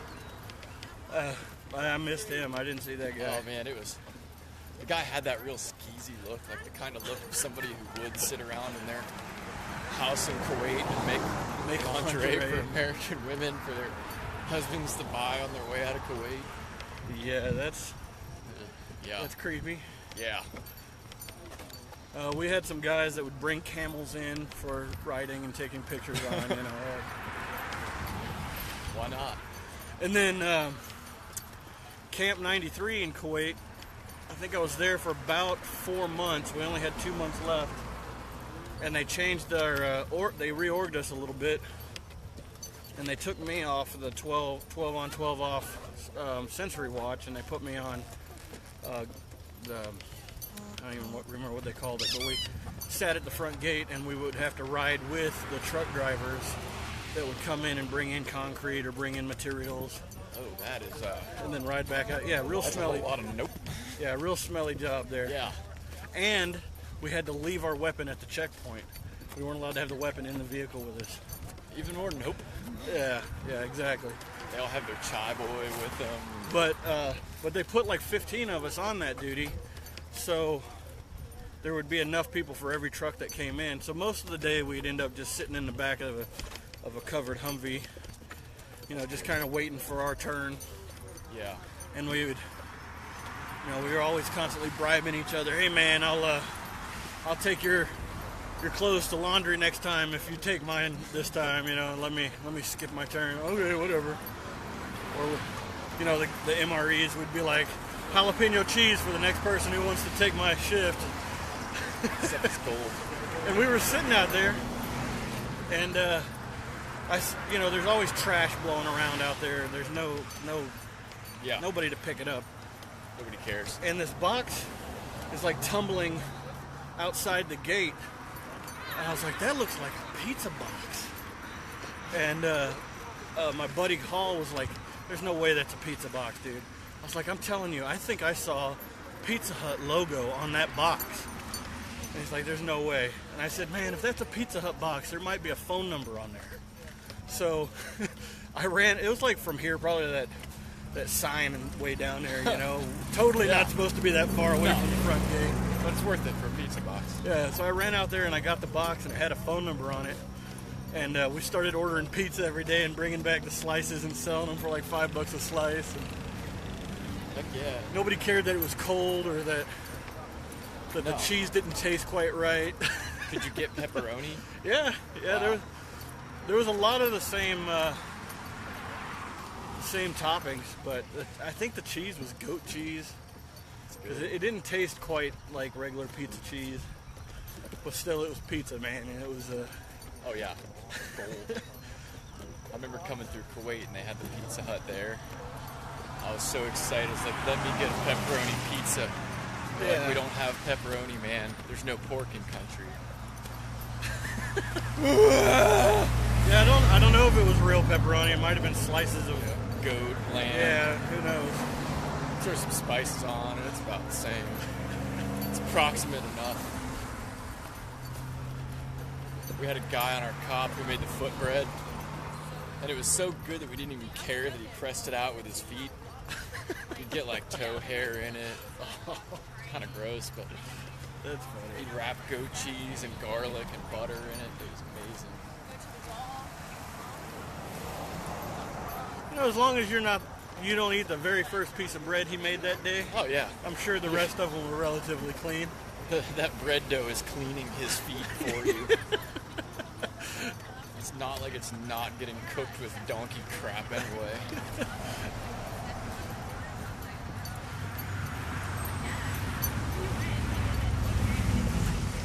And a lot of the guys over there, you know, the what do they call them? Third country nationals. Oh yeah. They weren't from Kuwait. They weren't Americans. They were third country people in there working from Egypt or whatever. Yeah. And they'd come in and they'd always ask me the strangest questions. They'd be like, they'd ask me what state I was from, you know, and this is all in really poor broken English, so right. it was hard to get the meaning across sometimes. And this one guy was like, where are you from? I said, I'm from Texas, a state in America. He's like, oh, do you have forest? I was like, yeah, we got forests. They're like forests and like the small river. And I was like, oh, you mean like a creek or something? He's like, yeah. I said, yeah, we got that stuff in Texas. He's like, you have any pictures? like that's really weird. The concept, you know. Oh yeah, they're in the desert. They don't even know what a forest looks like. Right. Our interpreters were always the funniest because they were really gullible and really just had no idea about anything outside of their little bubble. So they'd ask us, hey, in America, do you have zombies? Yes, Taliban Dave. Yes, we do have zombies. Do you think they could be here in Afghanistan? They probably already are, Dave. I don't know if you guys have the means to capture them all here. Dave didn't sleep for days. What'd you call him? Taliban Dave? Is that what Yeah. you said? That's funny. He was kind of a shiesty dude. We'd send him down to the market to get us some beef. And he'd come back and we'd cook it. And when we cook it, Dave, you've seen a cow, right? Cows don't have bones this small. What did you get us? Oh, it's cow. It's got no try again. Okay, it's dog. That's what I thought, Dave. Where is our change? I think the meanest thing we ever did to poor Taliban Dave was we made him watch Predator. And then we broke a bunch of the green chem lights and cut them open and splashed them on the walls. And then just started shooting in the air. He came running out and saw all the green all over the walls. Yeah, probably not a nice thing to do. No.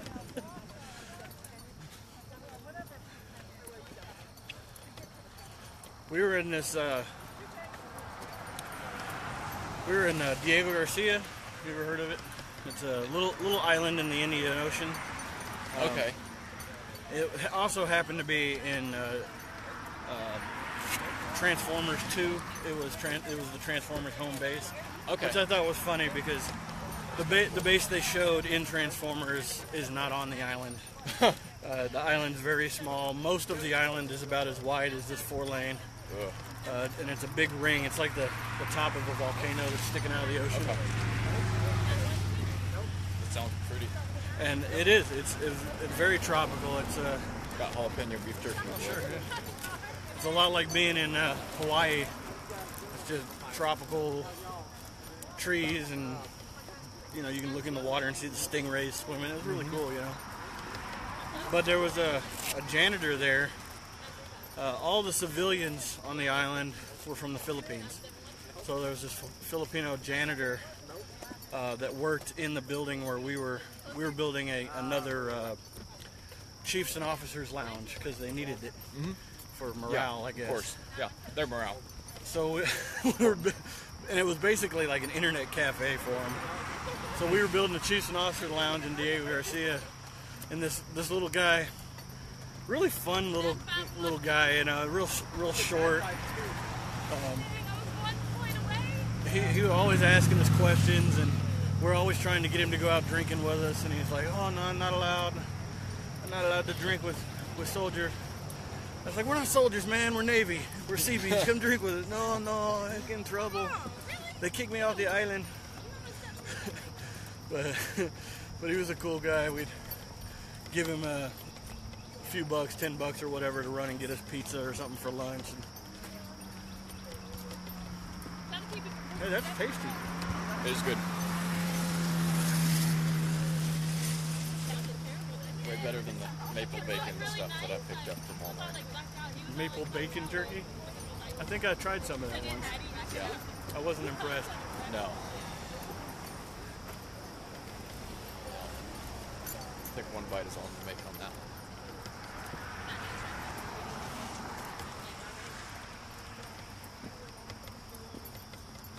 Should the dude ever go out drinking with you? Nah, we can never get him to. Yeah. But we did, the Royal British Marines were stationed there too.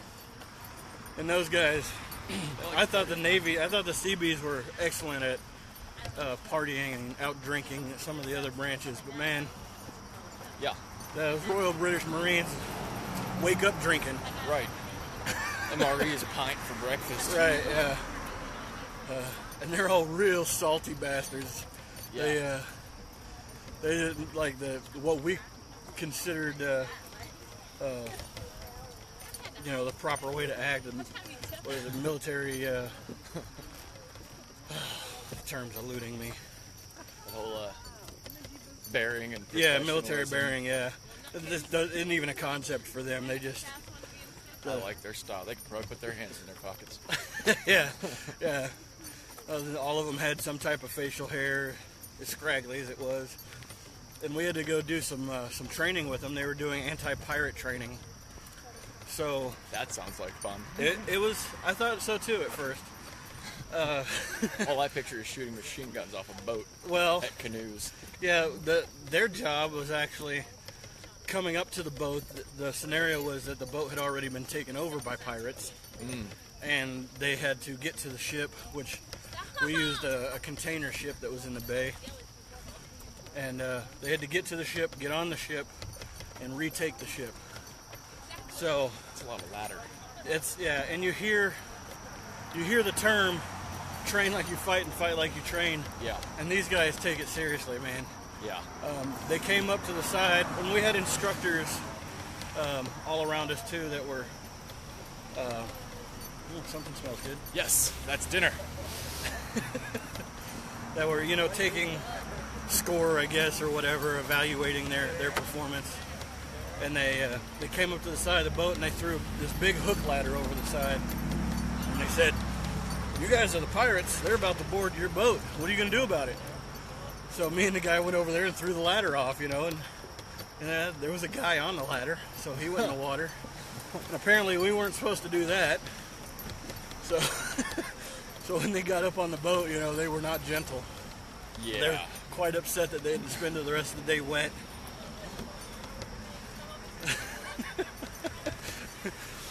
I think I was hogtied on that hot steel for at least 20 minutes before they were finally like, "Okay, scenario over. Cut that guy loose." I always love the things that they say are unsafe. And they're always the most common sense things to do.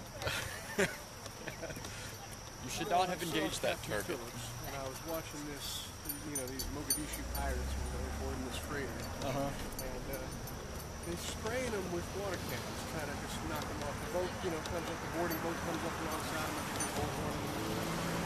Why don't you just take one of your water cannons, you put the intake tube into a drum of kerosene, and you douse the boat and you pop them with a flare. There you go. Yeah. Because that's against the Why do you want to play with water guns? Geneva Convention doesn't like the Zippo man. the Geneva Convention's not into that. It's against the rules of engagement, I believe. Yeah. I like the idea of the water cannon, though. It becomes like a carnival game. Yeah. You win a stuffed duck if you get 12 of them.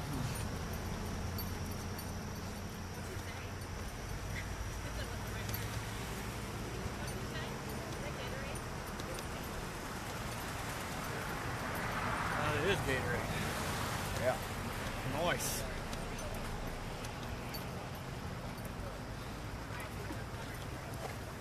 Alright, I'm good, appreciate it. what's our next station? Take the horn. About a mile up there. Good.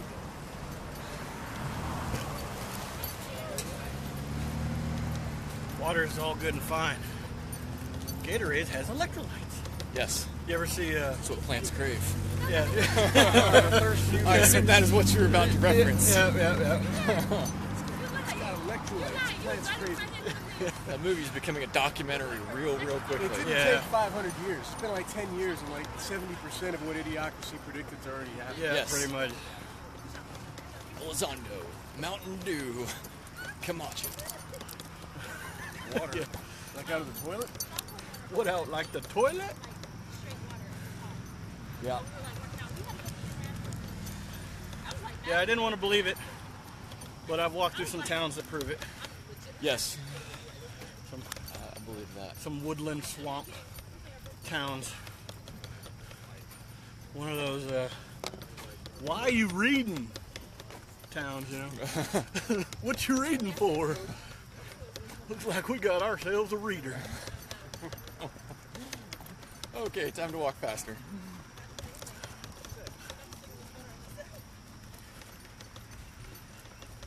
That's the one movie that I think, like, when it came out, everyone was like, "Oh, that's stupid. I'm not even going to see it." And now that it's 15 years later, it's probably making more money now than it did back then. Well, the first 3 minutes of the movie, before Yes. it just turns comedy, is scary logical. Yes. Yeah. And And absolutely the truth. Based on my 30 years of experience with humanity, they are right. Yeah. You got the smart, educated individuals putting off family for a career. Yeah. And then you got the dullards breeding like damn rabbits. Yeah. Having a kid right now just doesn't make sense, not in this economy. Right.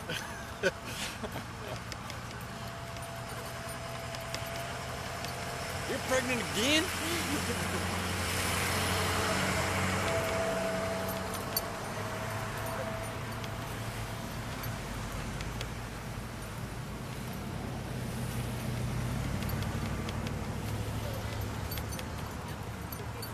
gotta be careful joking with that, with like your friends that have kids, especially if they. But we've all got friends that kind of fall into the category laid out in that movie. Oh, yeah. Yes. And I admittedly probably fall into the less educated category in that movie. Yeah, all of us, we all want to think we're that one category. But in reality, I watched that movie with some friends, and I'm wearing this, I'm no lawyer. Right. and they were like, "This, it's not true." I'm like, "What are you talking about? Your first kid's a side effect of vodka and boredom." Yeah. I mean, I love it. In fact, you named him Vodka and Boredom.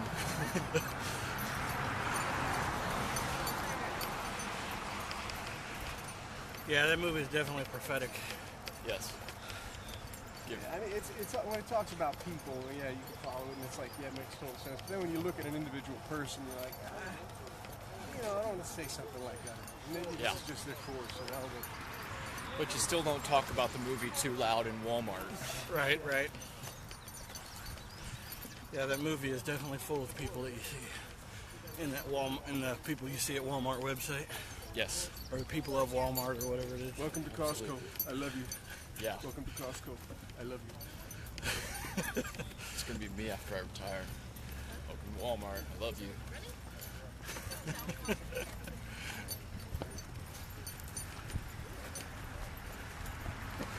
Oh, we get to a little hill and all you guys slow down.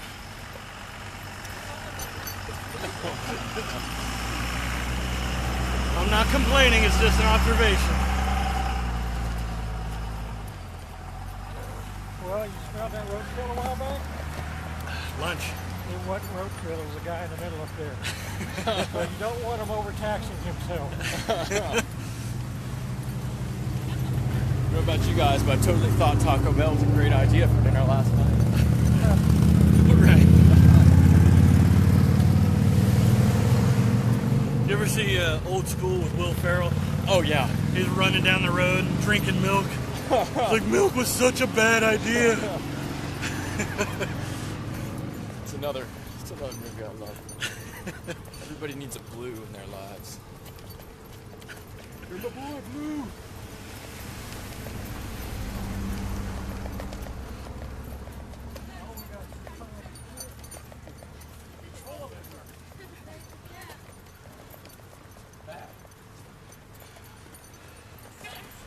Slow down a bit. I don't want to accidentally impregnate the guy in front of me with my umbrella here. Accidentally. Such an accident.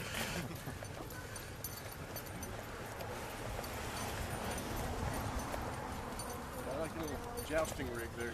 Yeah. Another guy with one of these coming towards you. Well, usually the umbrella is stuck down in here, but it's real convenient to be able to just flip it up and, you know, if it's real hot and sunny or raining, open it up. Probably put a patio umbrella on this thing. I've actually gotten that suggestion many times from people that watch me. The only thing that worries me about it is the wind. You know, I might go A for a semi flight. truck passes you doing Yeah. 5 miles an hour. Yeah. Buckle up, buckaroos.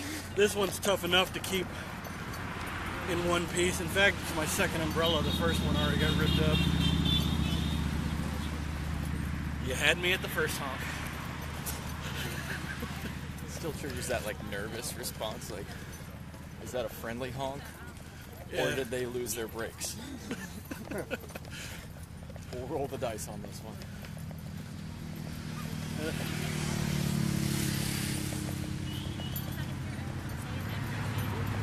Yeah, when I'm walking, I try to walk against traffic normally. Yes. So when I walked this before, I was over there. And when 18-wheelers pass you and blast that horn, you know, at full volume, yeah, it definitely puckers you up. Yeah. And of course, Molly's not happy about it at all. No. I might have to throw her in the cart. She's panting pretty hard. Molly, you want a drink? I like the water rig. Yeah, it's just on the wrong side for today because, like I said, usually I'm walking on that side, so she's on that side. Yeah. Molly, come over here. Come over here. You want to drink water? No, we forgot the water. No? All right. You don't have to get a drink of water.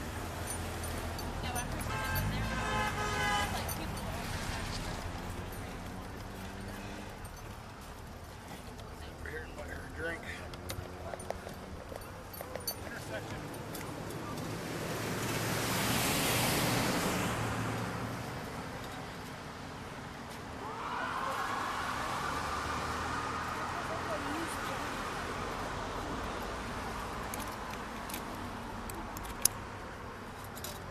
Good girl. Now come on. Come on, get in.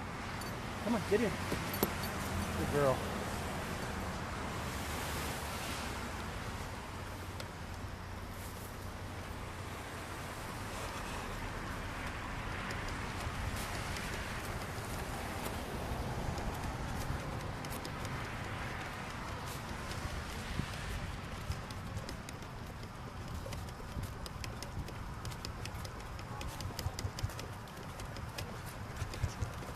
She's lazy, you know. Nice. I like it. You got dad trained. Yep.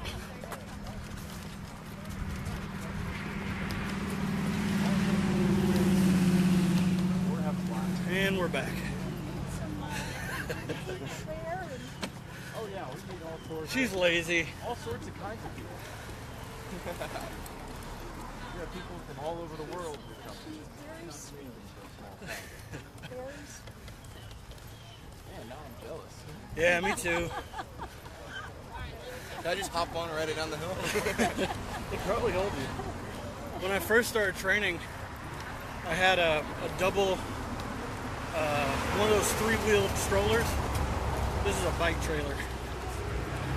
And I'd rigged up a skateboard on the back, and it had handbrakes. So my local town's pretty hilly. So I was like, yeah, man, when I get to the backside of some of those mountains, it'll be 20 miles easy. I'll just coast down the mountains. And then, Sounds terrifying. yeah, the reality of death set in, and I decided not to bring it. Something about no guardrails, huh? And I didn't know if my followers would consider that cheating or not, too, you know. Probably. It's not, Sadly. technically not Risky walking. enough. I'll allow it. I always love the stories behind the inspiration.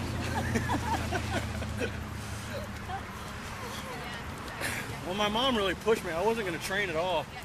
But my mom walks like 5 miles every morning. So I was like, I can't let this 72-year-old show me up, right? But she did. For the year that we walked together to train, she showed me up every morning. She's faster than me and more endurance. Of course, she weighs like 115, and I weigh twice that. Well, more than twice that before.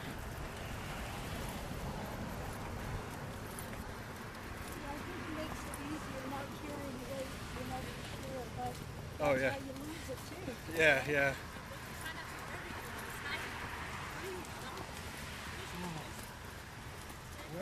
Where's this church at that was supposed to be the 6th mile? Top of the hill. Well, top of the next hill. 4 more miles, everybody smile. So you're doing all across the United States, right? Yeah, I left Virginia Beach and I'm headed to Long Beach. You want to join me? I could use some company. It's an open invitation, anybody who wants to do it. I wish I could. Yeah, alone, that's a lot of quiet, Yeah. a lot of time in your own head. Oh yeah. Yeah. You gotta raise your own money though. I'm not paying for your hotel. Unless you want to split a king size somewhere. I'll sleep on the floor.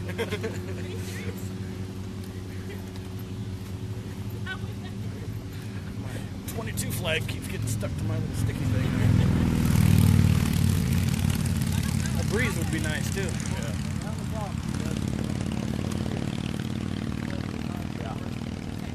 Usually there is some. Yeah. But we got clouds, so at least it's not breezeless and perfectly sunny. Exactly.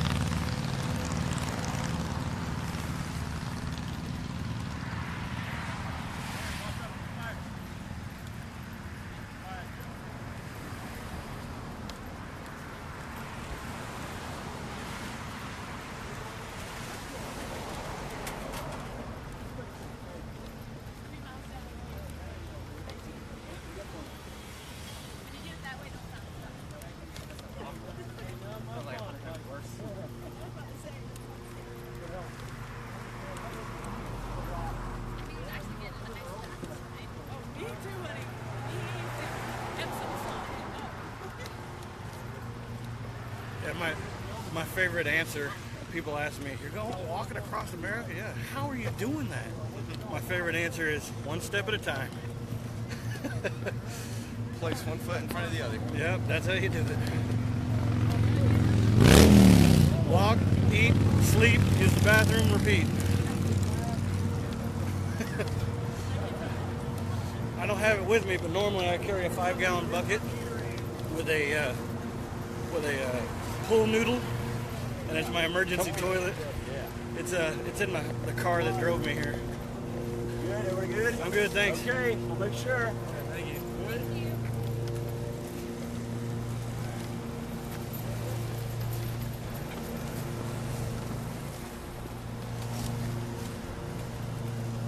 And it comes in handy. It does definitely come in handy. Yes. The bucket, absolutely. When I was in the desert, I pooped in more MRE boxes than I care to admit to.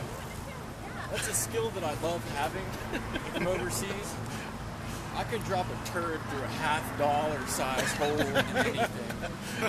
Yeah. Clean straight through. Yeah, we had to set up camp around one of Saddam's palaces, and people had come through and completely stripped it of everything. So where the toilets were supposed to be was just a hole in the floor, and you get real good at it. The old pop squat. We did the ammo crates, MRE bags, and all sorts of fun things. Oh yeah. And then every time the convoy would stop, as soon as it would start going, every Humvee length would be a wet spot on the ground. So everybody gets out and pees on the front of the Humvee. Yep. Post up on the tire. Or run to your buddy's truck and post up on the tire and drop one there. Yep.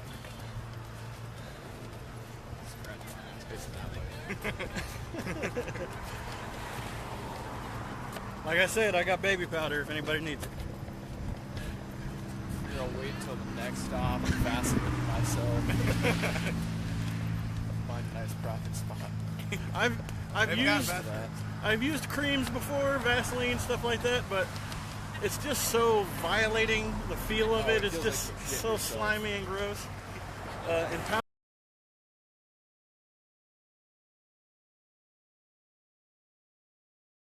Then prevention is the best thing, really. Yes. Once you start feeling the burn, it's too late. Yeah. I have very little dignity, so I don't mind the slimy feel. Yeah, nobody else can really see it. Right. Maybe they can't hear that squishing sound. Hopefully. that always reminds me of was it Striptease with Demi Moore, where what's his name? The guy that played Smokey and the Bandit. Oh yeah, Burt Reynolds. Burt Reynolds is trying to basically pay Demi Moore to be his hooker, and when she goes out to his boat, he's standing there in a cowboy hat and boxer shorts and Vaseline-filled cowboy boots. He's like, I like the way it feels between my toes.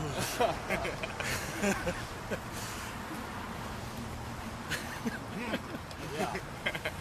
Like, okay, Bert. Didn't ever want to see that image, but hey. I like it. Now we know a little about you. And it brings up so many questions like, how do you not slip on your floors? How does it clean out of the rugs? And who exactly thought up that part of the movie? Yeah. Was that one of those improvised things? Right? Was that Bert's idea? Just to make her uncomfortable. Probably worked. I like the way it feels in my toes. Some old Greg stuff. Ever drank Baileys from a shoe?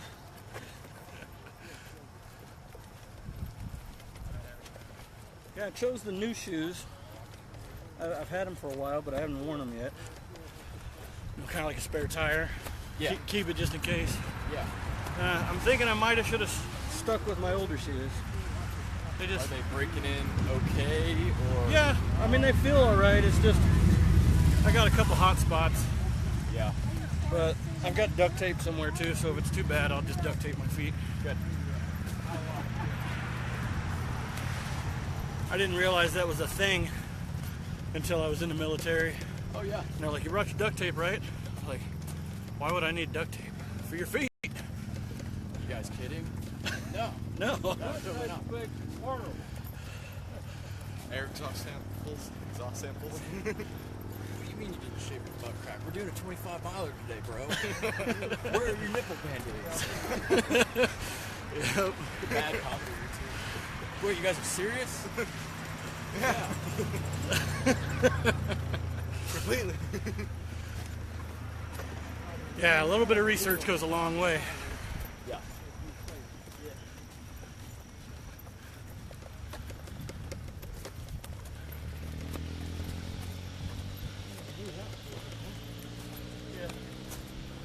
How you doing in there, Molly?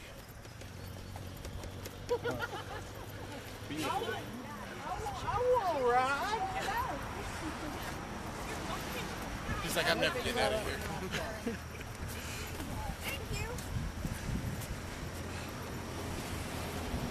Don't thank us. Join us.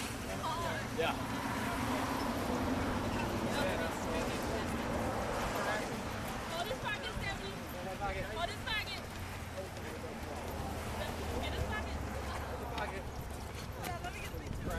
Yeah, so I heard technically the numbers come down to about 20, so that's good. I mean, we can stop 2 miles early.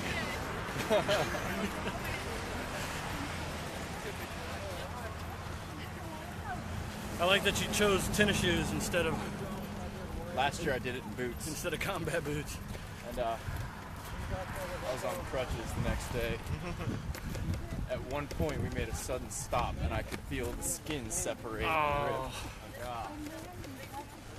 Well, that's a thing. That was nice in my ear. Yeah. Yeah, thank you for your support in my deafness. Yeah.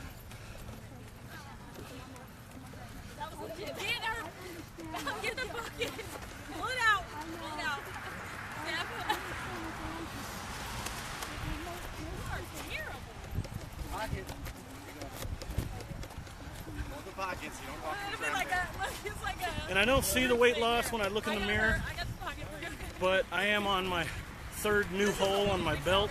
Yeah. You know, all of my shirts feel like tents now compared to the skin tight aspect I started with. When walking a distance during the day, it just feels a little bit easier. Yeah. I'd say the first 2 weeks to the first month were horrible. I would imagine. Just absolutely horrible. Like at the end of day 2, like all the skin had sloughed off my pinky toe on my right foot. Yeah. Do you change socks at any point during the day, or just? Normally, I try to do a fresh pair every day, but on these longer walks like this, sometimes I do. I'll change them out. One of my mistakes last year was I was stubborn and did not. I'm gonna regret not having socks, aren't I? An extra pair. Probably. Well, I've got a couple extra I've pairs. got some too. Tell you what, I'll change into my fresh ones and you can wear my old ones. That's a deal right there. Can I get in on that? You can wear my socks. Third generation. No, it just depends on how tough your feet are already. When I The first whole bottom of my foot is a callus. when I first started, 5 miles hurt, 10 miles, I wouldn't walk the next day. And then now, 15, 20 miles, my feet are sore, but the blistering has stopped. That's nice. Look at those cars.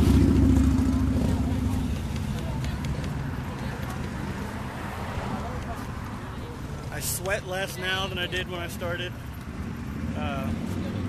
My heart isn't pounding out of my chest when I get to the top of hills like it used to.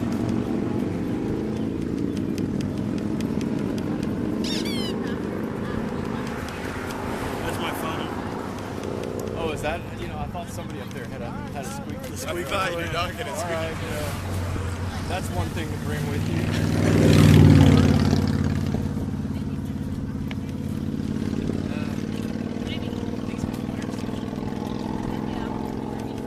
Here's our refilling station.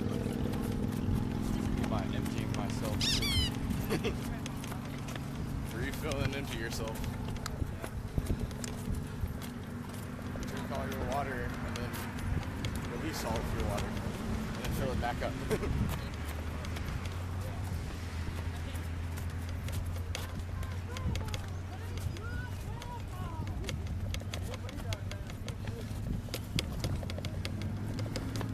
Strangest item that I continuously see on the side of the road during my trek is hair. Hair. Weaves. Yeah. I see it all over the side of the road, man, all the time. When you got the window open and it just blows loose. I guess, maybe. Sometimes entire wigs. Oh, is Sarah going along? I'm serious. Yeah, Sarah's coming. Sarah, take it. You know, not every day, not all the time, but definitely more than I thought I would ever see. It used to be an Adamovich. So that's where they got the expression, I'm gonna lose my wig, or I'm gonna lose my hair. Yeah, maybe.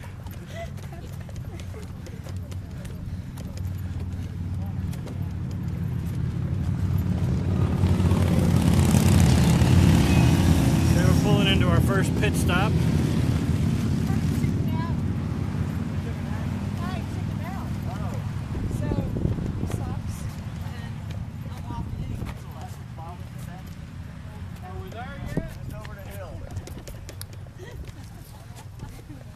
You'll appreciate, but I tightened this camel pole. Right there now. I tried. For some unexplained reason, and I don't know how long we were off. I'm just reporting. Is there a porta-john? Back on, at least momentarily. I've got to go behind the bus. Alrighty. I don't know. Probably don't get too far down.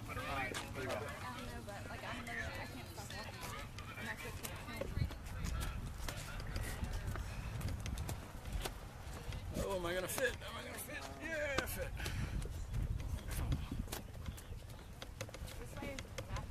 I don't think it's really a bathroom. I think everybody's just going over here to pee in the bushes.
Where do you think I should do a number 2 right here?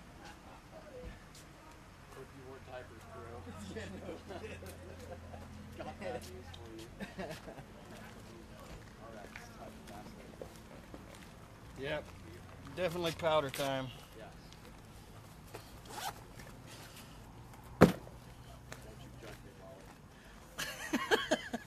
Yeah, no judgments here. It's just like when you're in a combat zone or something, you know. Everybody has to go through the same experience, so the judgment stops. Yeah. Well, you can just imagine what this looks like when I'm by myself on the side of the road. I really miss the piss and walk. You're not going to stop a patrol for me to piss, so. There we go.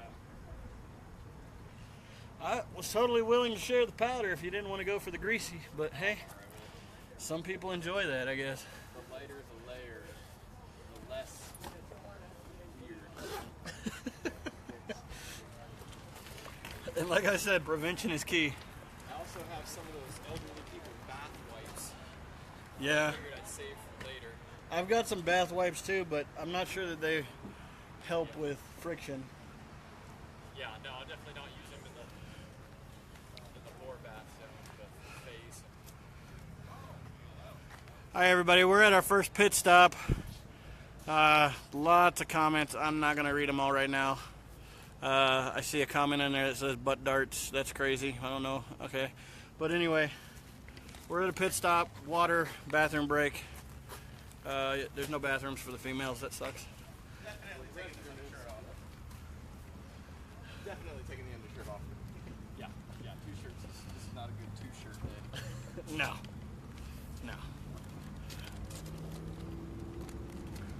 We're watering the flowers back here. Yes, sir. All right. Doing our part for nature. Save the planet one day. Whoa. Walking and texting, dangerous.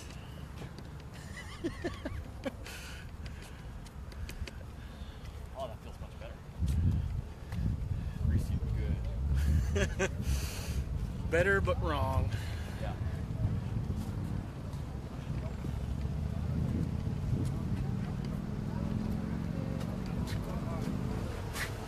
I think she got ready to ride. Oh yeah, that's her we were in there. How's it going so far? Good. I'd shake your hand, but I just powdered something, so I'm sure you don't, Hey, don't well, want to shake my hand. I appreciate that. Do they have restrooms here for people to use? What? They have a restroom Yes. right here? We're behind the bus back there. That sounds good to me.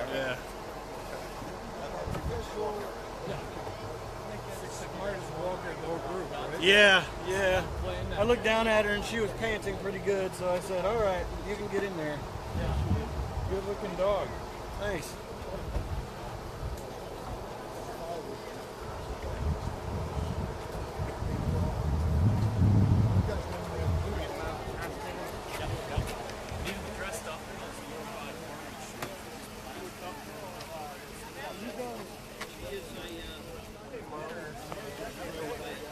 When can I trade out with her? Yeah, I'm not sure about the weight rating on that, so I'm gonna have to say no. I'm sorry. She's a Lacey, and they come in different colors. So she would be a chocolate Lacey or a blue Lacey, depending on the light. Like right now, she looks very brown. Indoors, she looks very silver. Thank you. I'm glad she can't speak English.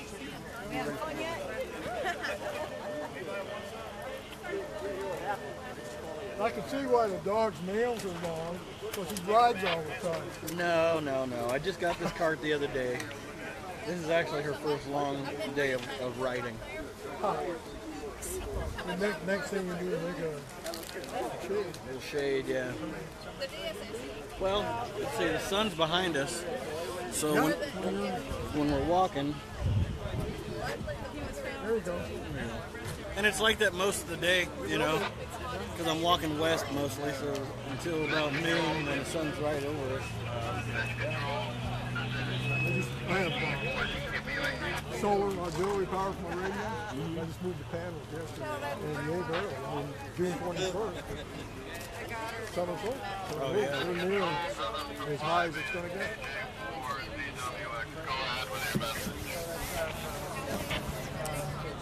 I do have baby powder if anybody needs it. I'm serious. If you need it, you're more than welcome to use it. It's a necessity sometimes. Got to heard that. I am listening. Maybe I can't take you It's either that or all day tomorrow you'll be sitting in your recliner with the fan blowing up your crotch. I always keep a big tube of Andy ointment. Boy, I even loaded on before I came. How many miles do you usually average per day? Between 15 and 20. Oh, okay. Now, when I started, it was between 5 and 10. Yeah. I still try to do better than 10 every day because I did some math and I'm trying to get done before winter really sets in, but I hate the cold.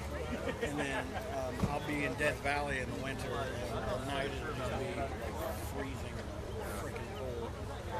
So I'm trying to avoid that. Yeah, that'd be a bad place to be right when it's around late October, November. Nope. Plus you gotta watch Hump Street too. we get to see. Yeah, I've got boots for her. But I heard, did some research on it, and the boots are bad for dogs in the heat because they lose a lot of their heat through their feet. So if you can walk them on the grass instead of the asphalt, it's better to not wear the boots. But in the winter, she definitely can use them. Registration cemetery. But I tried to find you the other day. I had something for you, and I still got it for you when this is over with. But you were walking in Murphy coming from downtown, and I passed you, and I said, okay, well, I got to go up here to one place for about 2 minutes. I'm going to come back and see you. I couldn't find you for nothing. I don't know if somebody picked you up. I went up and down the 4-lane back into Murphy, around the back roads, and I went, Maybe. Just disappeared. Well, I made it to, there's a gas station, it's called the Hot Spot, and it's also called the Grizzly Bear. Yeah. I made it to that gas station, and then my ride to take me through the gorge showed up because it's too dangerous to walk through there. And that might be where we missed each other. Okay. I thought, man, easy to pass. Molly, you want to get a drink of water, girl? Come on. Come on. Right here. Molly. Right here. Drink of water.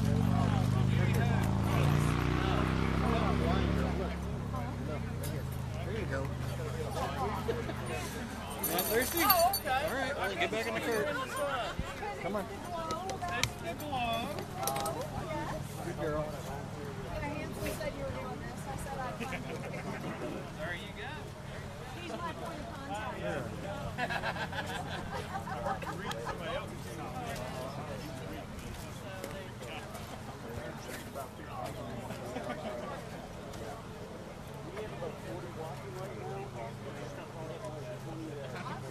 Don't stop moving.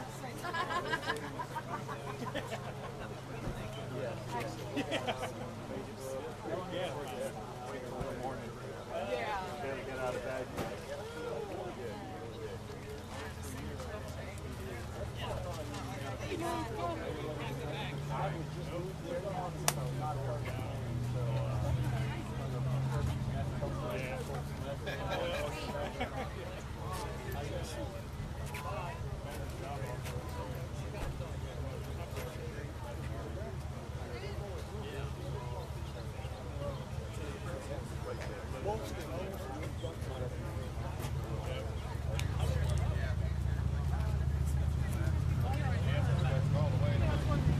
Yeah, well, all the other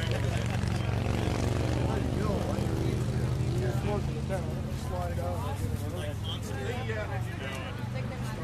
a good day. He wants me to go to the firehouse.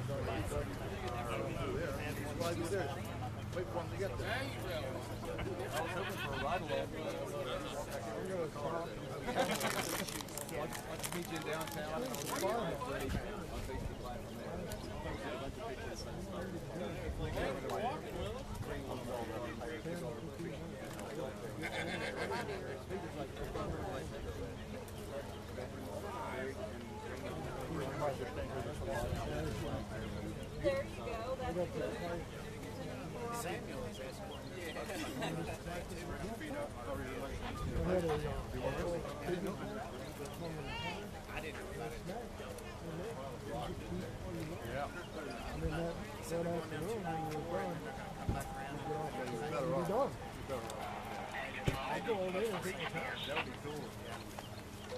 Check my battery real quick.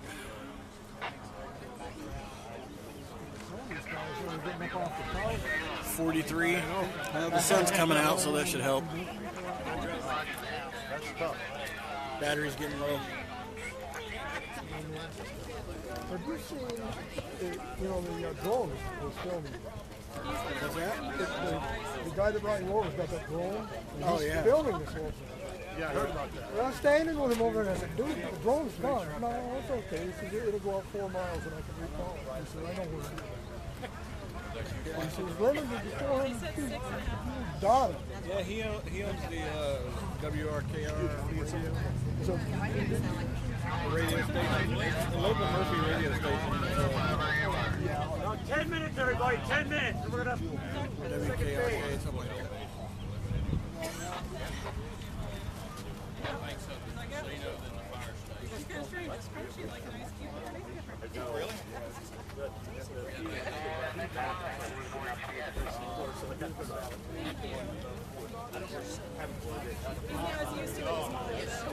Yeah, well, Molly's lazy. Usually shouldn't like to get in there, but Oh, yeah.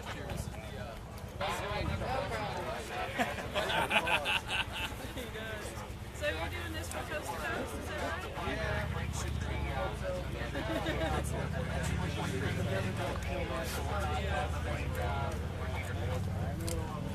Well, it'll take you so long to get there that it might not be quite. that's what it's supposed to be. The truck in there, it should be on the simplex. That's the North Carolina Aries frequency.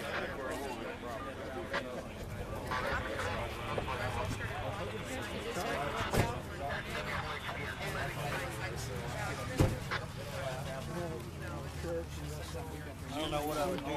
I wish I would just try to go the opposite direction. You got it anyway.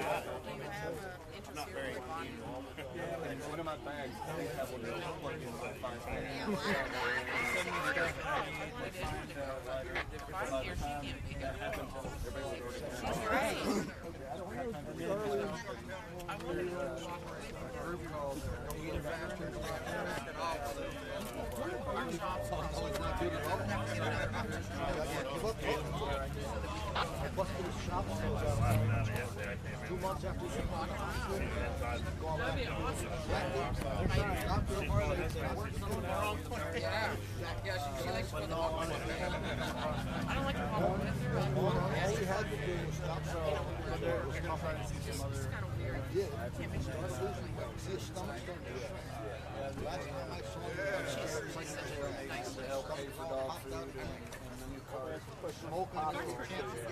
That's just a bicycle trailer. Ready back. It used to have a swing arm on the front. Well, it's still on there actually. It's right here. And then that wheel on the front used to bolt to it, but it would be way out there in the front, which was inconvenient for me. So I just bolted the wheel onto there and swung that back. And other than that, I haven't really done much to it. Zip tied this box to the handlebar so I can keep my clothes and food in there, and then that's about it. Flagpole. Those bolts, can you hook the umbrella to that? Well, the umbrella goes right. Yeah, just pivots. There you go. So, that way for the heat or the rain. Very good. Okay, everybody ready for part 2? Absolutely. Okay. Who needs a ride back to the starting point? I know I have one. Alrighty. Let's get ready to move out, and they have a trash bag over here. And drink the drinks, please. I have to throw them away if you don't drink them up. The truck with the trailer, where'd that go?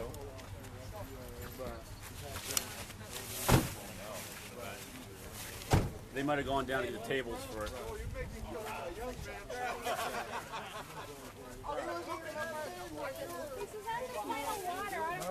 Drink up, last call. Last call.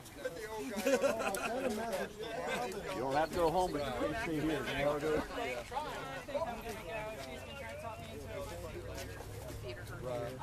It was a pleasure meeting you 10 years ago. We just started putting on the radio. We're trying to make people feel afraid to leave their house.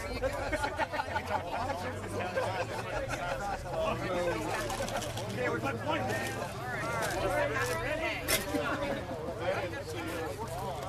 Leader.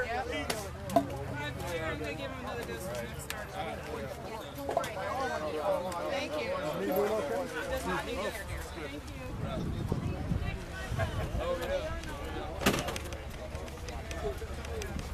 All right. Hold up right there till the police escort gets there and everybody else. Does that feel any better? Yeah, that feels a lot better. Thank you, sir. No problem. Thank you, sir. May I have a I saw it kind of swing and thought, oh, that must be painful. Believe it or not, it's probably the dumbest thing I've done today. It's a brand new bike. 22 miles. But Yeah. it'll be broke in when I'm done. That it will be. It doesn't break in, you break in. It'd be worse if you weren't brand new boots. Yes. That would hurt. Yes. This is not a good way to break in.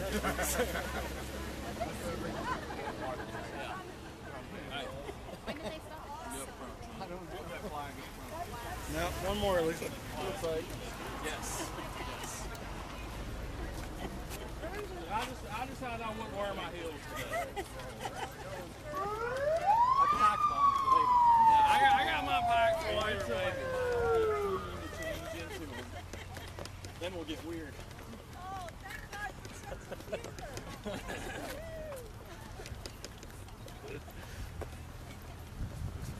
feel like a new man. That first 50 steps, you're like, no, what? Oh, wait a minute. Cheaters. Cheaters. Only gonna walk 21.8 miles. I know next year, Mandy, we'll get a cart and I'll just sit in there and you can push me. There you go. Next year I'm wearing silkies. Should do that. I really strongly considered it this year. Yeah. Then I was like, wait, I don't really know these people well enough, or rather, they don't really know me well enough.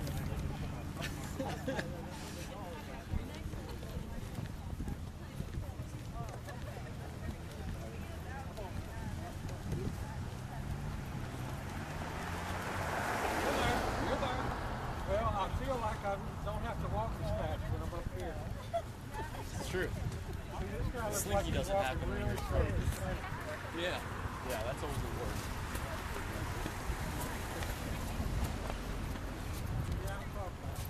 Yeah, waiting.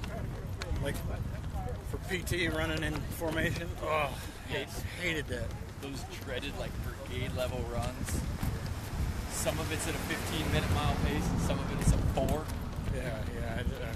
4 mile pace. I'd never in my life have run a 4 mile minute. Yeah. Or a 6. I think I was lucky to get in a 10. Yeah. Never liked running unless I was running from something. I always hated the fact there was always a 1 or 2 guys when we do our PRTs. I would get to the quarter mile mark and somebody would already be running past me back the other way toward the finish line. Yeah.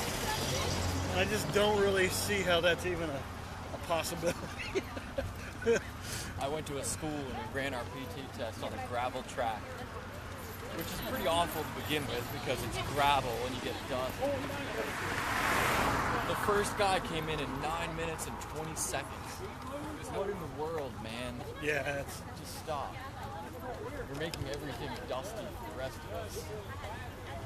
I had an Alice pack just like that until about a week ago. They are nice. I like them better than the new stuff. Yeah. I got rid of it because I get upgraded to this, and I was just like, well, I don't need to pack it all anymore. Right. Some homeless guy in Chattanooga's wearing it now. And probably appreciates the hell out of it. Oh yeah. Wearing all of his I don't know that for a fact, but I left it on the cans. I left it on the street, so I'm pretty sure that it got picked up by somebody who needed it. Probably. Or it's for sale in the military surplus place there in Chattanooga for $400. I think that's about the going rate in that store. Take your word on that one. Yeah. I went in because there's nowhere around to buy uniform bits and things. So I went in there and it's, oh, you want a canteen? That'll be $60. No? Yeah, no thanks, man. No thanks. It's not that nostalgic. Used tops and bottoms for uniforms for like $70 a piece. No. You're like, do you realize my uniform allowance for the year is only like $250? Yeah. Somehow they keep the doors open so people are buying it. Preppers buy that crap. The old 3% thing.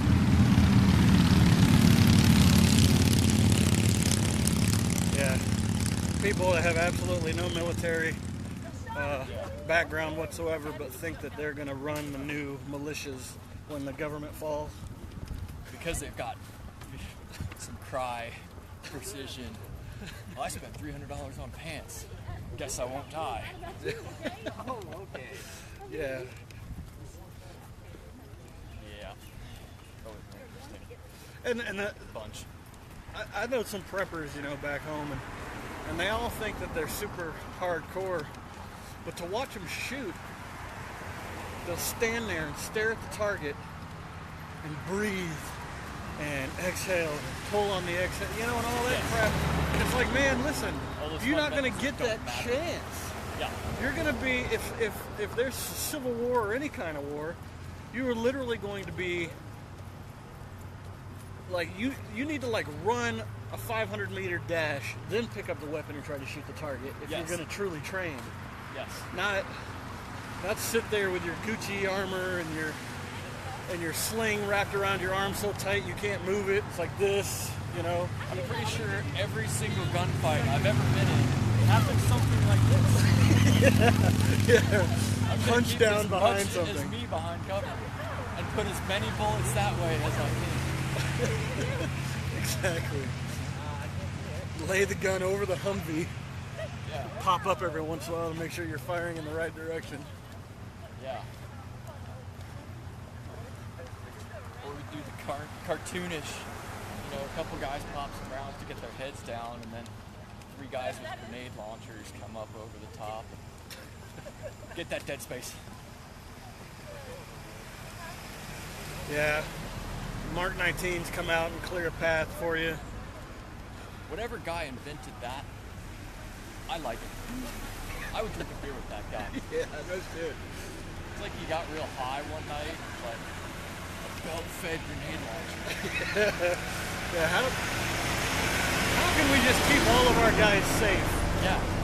Let's build some fully automatic grenade launchers and give them to as many people as can carry them. Why not? Mount them to the top of all the Humvees.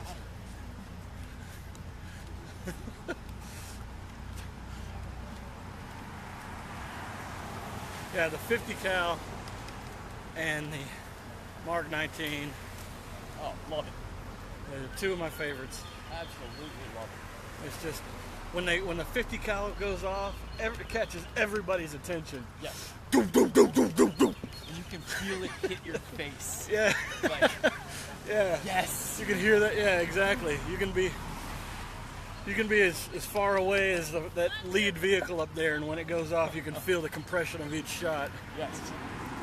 And it's the air is doing happy things around my ears. That's that cool kick up dust. Yeah, I got to go through an AT4 qual class. I never fired it ever after that, but that's That's another fun one. Yeah, yeah. You can see the compression wave that Make leaves. sure you get Molly there. Oh yeah. Yeah. She's more important. I've modeled for this gentleman before. Yeah. Last time I came On the through. last trip through town. Yeah. It's like the town primary photographer. There's actually a lot of them. Really? Yeah, there's about 4 that I know of. Well, then you're the hardest working one because you're the only one I ever see. Did you take that picture of me in the Cherokee with the flag behind me? That was an awesome shot, man. Put that on your Facebook. Yeah, I really like that. I might put it as my Facebook pic. Yeah, excuse me.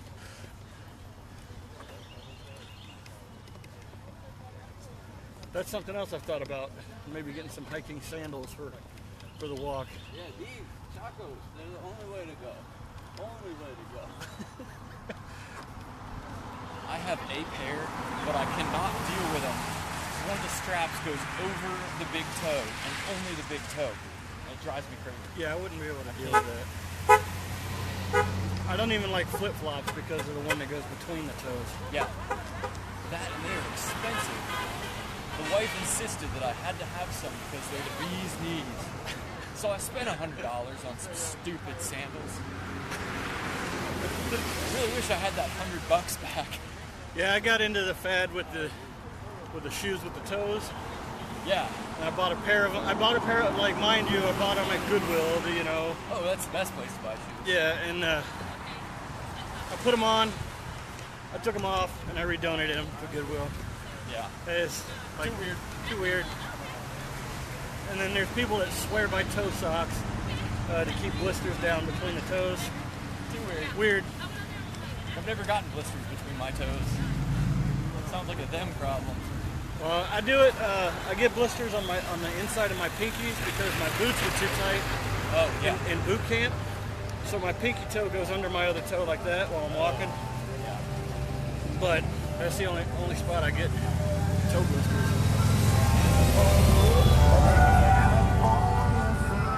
I get one of my toenails, the corner will dig a hole in the, its buddy toe next to it.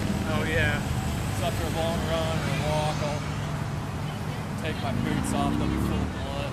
God, that's pleasant. Yeah, I try to. I inspect my toes and toenails every night. Yeah. Just to try to prevent anything the next day. Foot care is the most important thing ever. So you didn't get very far, Mr. Coker. No, I got. Like you went backwards from the last time I saw you. Yeah. I got all the way to North Chattanooga. Okay. And Tim, the guy that owns the WRKR or WKRR, whatever it is, came back and picked me up today, or last night, and brought me back so I could do this walk. I thought it'd be a good, I thought it'd help my popularity, and I thought that mine would help this walk's popularity. So, one hand washes the other kind of a thing. Yeah. Does that mean you can stop 22 miles short of Long Beach? I don't know if I'd want to walk through Long Beach. The way I look at it is any extra walking I do justifies the miles that I've skipped. That's true. I skipped the whole, I can't remember the name of the next big gorge. Oh, the Ocoee? Yeah, the Ocoee. Yes, I skipped the Ocoee Gorge. I cannot blame you. That is narrow, fast, and blind. Yeah, and I did not skip any of the gorges back that way, which made me want to skip that one. Yes. Because I walked through those and I was just like, yeah, I actually worried myself sick. Yes. You know, when you're in a constant pucker situation for 6 hours of walking, it's... You can't feel your legs anymore, that good panic attack. Yeah, so it was scary. Yes. And it was difficult for me to go live while I was walking because people would see how scary it was for me, and then they didn't want to see it. And what service do you use? Verizon. Okay, so you would have had service. Yeah, that's the only one that does have service to that gorge. Yeah, I have. There's spots out here where I lose service for sure, but yes. But primarily, Verizon's been pretty good. Verizon is good. I wish I could get them to sponsor me because I've got 6 phones on that plan. It cost me like $400 a month. Wow. or more.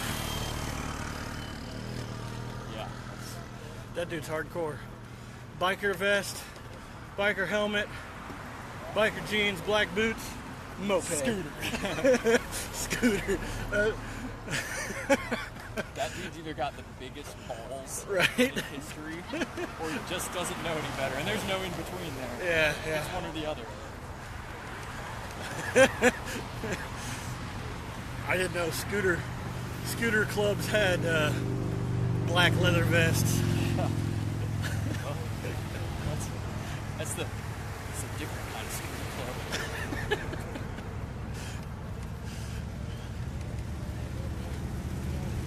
Got a little numbness going on in my toes right now, but I guess that's better than pain. Yes. Numbness is always a good thing.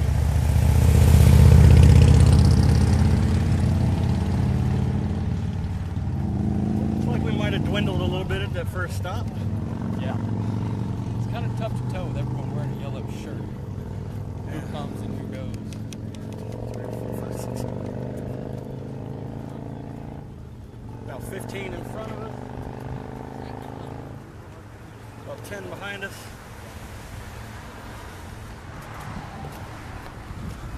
I actually thought it was a lot bigger, to be honest. I thought there was, when I heard about it, I thought it was like, a few hundred people would be out here. But this is only the second year, right? Yes. And the casino is when we're going to pick up a lot of people, I would imagine. Oh, okay. Because that's the leg that's going to be the look at me leg for downtown and all that stuff. Oh, I got you, yeah. This is the gray man zone. Little dude saluting us. Yeah.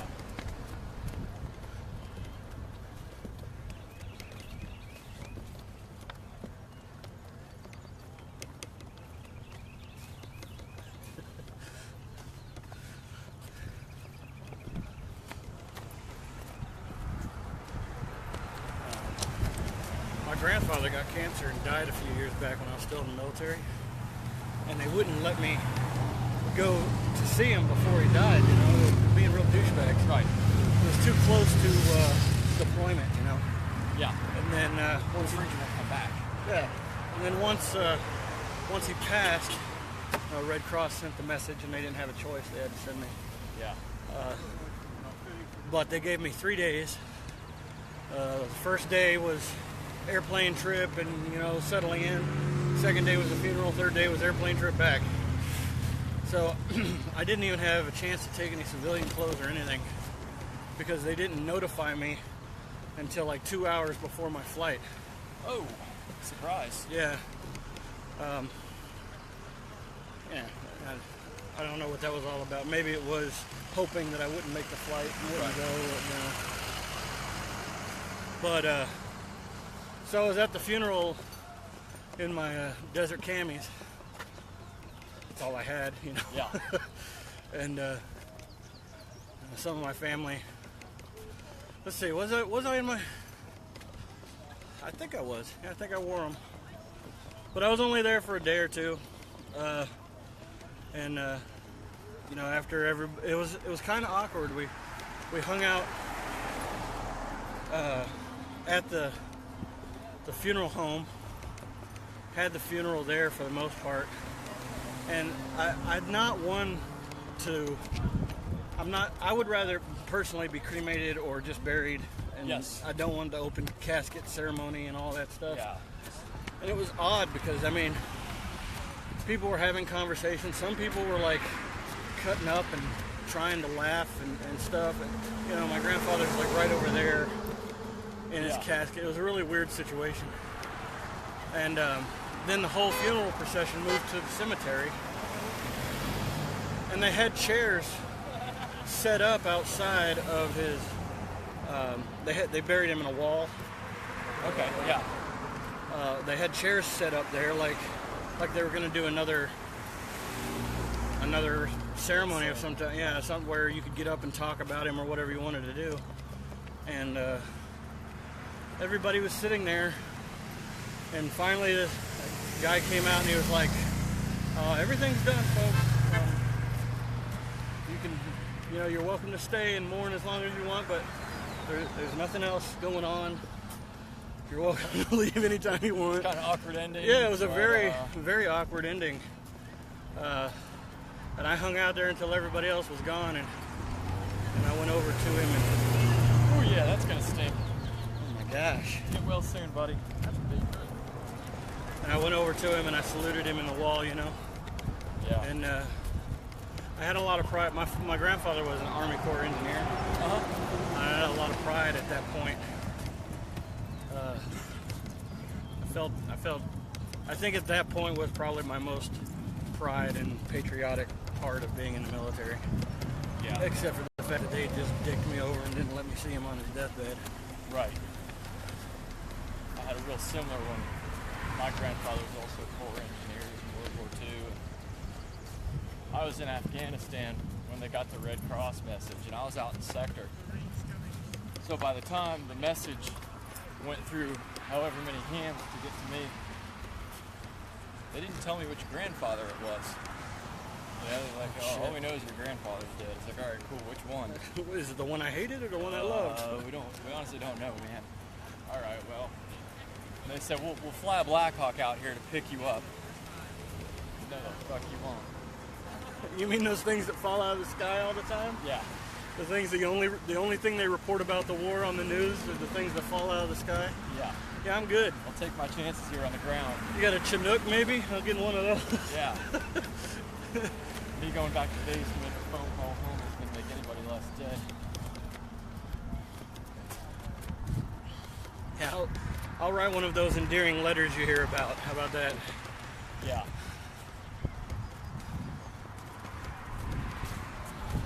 Yeah, that's all they need to do is make whatever unit you're part of weaker by removing you from it, so you can go make a phone call for a day. Right. And I wouldn't be able to go back alone, so they'd have to take my whole squad back. No. Family wasn't incredibly happy, but I know Grandpa would have understood. Yeah. Because it was on like day 3 of a 3-week operation, so they didn't hear me from me for almost 3 weeks. Yeah, his funeral was one of those. That's how it was when I went to train in Al-Assad with the... Look at that. Oh, they got some toys. Yeah. I went to go train in Al-Assad for a while with a Guardian Angel unit. And my parents didn't hear from me for a month or more. And of course, you know, my wife's freaking out.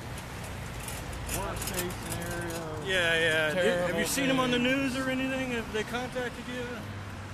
Yeah. Nope. And I keep telling my wife, it's like, it's a good thing that nobody from the military calls you, honey. Right. If you pick up the phone and they say, this is Chief blah blah blah with an MCB-74, that's the bad news. Yeah. They're either going to say one of two things. We're sorry for your loss, your husband has died in combat. Mm-hmm. Or, have you heard from your husband, he has vanished. Yeah. Yeah. Either way, not a great phone call to receive. You will be stopping the paycheck in 28 days. Right? Yeah.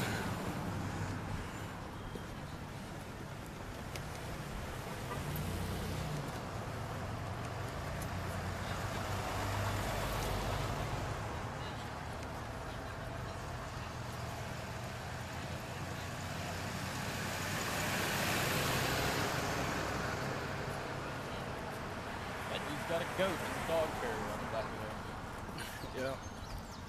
That's actually turned into a pretty popular thing for hiking, is taking a goat to carry all your gear. I guess that makes sense. Yeah, it feeds itself, you know. Yeah. Carries your stuff. It's a lazy American way. That's right. Yeah, you always hear this. Strap a tablet to it. The necessity is the mother of invention. Yes. I disagree. I think laziness is the mother of invention. Laziness absolutely is. I don't want to get up to turn the channel on the TV. I always turn to my new privates, the laziest dude. Hey man, how would you do this? Well shit, Sark, I wouldn't. I'd do this instead. Holy crap, man, that's actually a really amazing idea. Let's do that. Yeah. Laziest guys are always the guy who invents the wheel. Have you seen the new Alien movie? No, I haven't. I don't see a lot of movies. When you see it, because I'm sure you'll see it eventually, whether it's in the theater or not. When you see it, pay attention to the android's feet. Okay. I think they're huge, like Hobbit feet, like from Lord of the Rings. If you ever saw any of those movies. Okay. They just seem like they're, and I don't know if it's the actors' real feet that are that big, or if they, for some reason, made the android's feet bigger than normal human feet. But in the movie, it seems like his feet are huge. Yeah, I'll have to check that out. Because now that you mention it, I won't be able to take my eyes off of it. I won't even be able to pay attention to what's going on in the movie because I'll be trying to see his feet.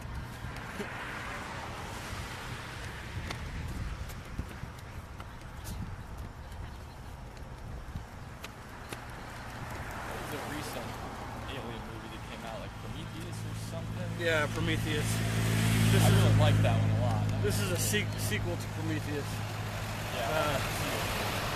I think the actress that was in the first one died. Okay. I'm not sure. At the very end, it says in memory of, but I don't remember what the actress's name was. Yeah. So I think that's why she wasn't in this movie. That could be. But you know, when this movie starts, she's already dead. So yeah. Had to write around that one. Yeah.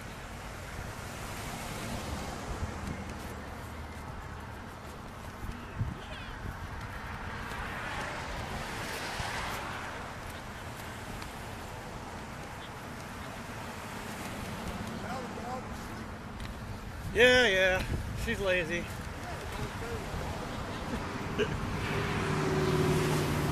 All I got to do now is train her to mush, and I'll sit in the cart. Oh yeah. Just alternate. Be like, here, you get the first 5, I'll get the second 5. Yeah. Don't worry about the fact that I outweigh you by like 200 pounds. Yeah. You've got 4 legs. So. Right? It should be twice as easy. Or half as hard, whatever.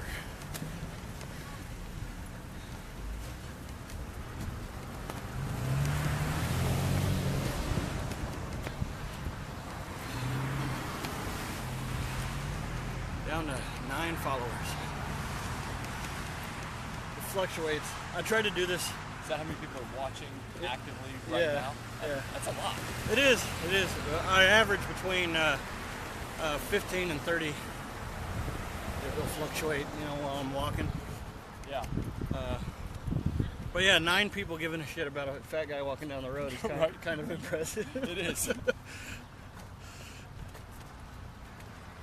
And after I did my interview in Murphy last week, it shot up pretty significantly. I think we were up to like 60 at one point watching me. Wow. Murphy's a really supportive town.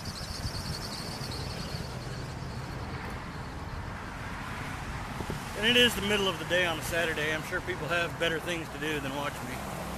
So it doesn't aggravate me when it's low numbers. Yeah. It's Memorial Day weekend at barbecue, drinking a beer. Hopefully what I'll be doing in about 6 hours.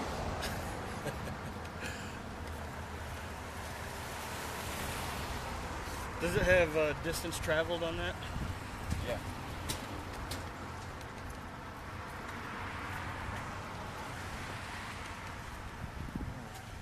I forgot to turn on my spot GPS today. This goes straight to the website so people can watch me in real time, but once I realized I hadn't turned it on, we had already walked to the church, and it's kind of like, eh. I will throw on.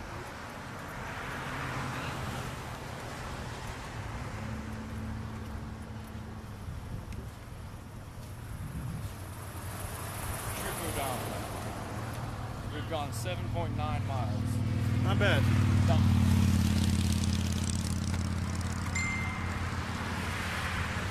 I'm getting bings. Why am I getting bings?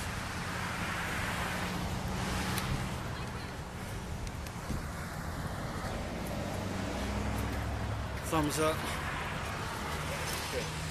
That's all it was. Letting you know that they are watching. Well, what happens is my aunt, my wife, my mom, and my dad, they'll if there's something important being said in the comments at the bottom of the video, Yeah. they will get off, or they'll switch to their app and they'll actually text message me, you know, hey, you need to pay attention, so and so is offering you a place to stay or something like that. Oh, that's good. And then it'll bing, and that way I know it's something a little more important. But all that was a thumbs up. I think Thumbs up going across the screen, which I don't really. All right, Facebook, we'll do that. Yeah. It feels good, you know. Like I'll ask a question. Like I've started doing the 22 challenge every night on my recap videos, and it's easier for everybody to give me a thumbs up instead of typing in yes. Right. That's true. I see a lot of people doing polls, you know. Oh yeah. Like for this answer, heart, smiley face. Oh, my favorite are the flower thing. The religious memes. I love the religious. Okay, heart attack. Cool. That puckered my anus. For the religious memes that say it's like a hungry child in Africa or something, you know. It's got a bowl full of thumbs up. No. No, it'll say something like for 1 prayer, share for 100 prayers, or something like that. And it's not how this works. Yeah, and then it'll say ignore if you want Satan to eat this ignore child. If you want to go to hell or whatever. Ignore if you don't care. Oh, we bastardized this whole thing up. Time to just start over.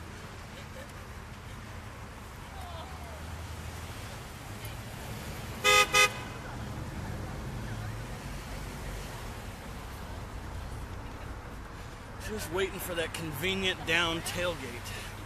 Right. Pull the old heave ho.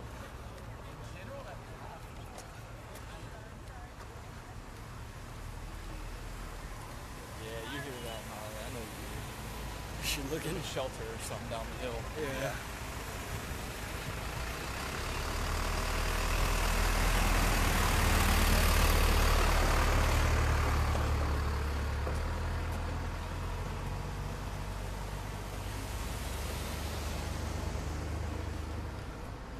Yeah, and see, usually when I do a 10-mile or a 12-mile walk, I've already stopped and like sat for a half an hour somewhere, and eaten a meal and relaxed, and that helps with the feet quite a bit. Yeah. Just walk solid like this, you're gonna hurt more at the end than if you take a lot of breaks. Yes. I made sure to stock up on Epsom salt. I'm not as young as I used to be. Yeah, I hear that. I haven't tried it yet. It's pretty awesome. Yeah? Just throw yourself a bowl of hot water, whatever you can fit your feet in. Throw an unmeasured amount of Epsom salt in. To the point where it seems good enough, and just let it soak. Gets all tingly, feels amazing. I'll have to try it. I've heard about it, I just never tried it.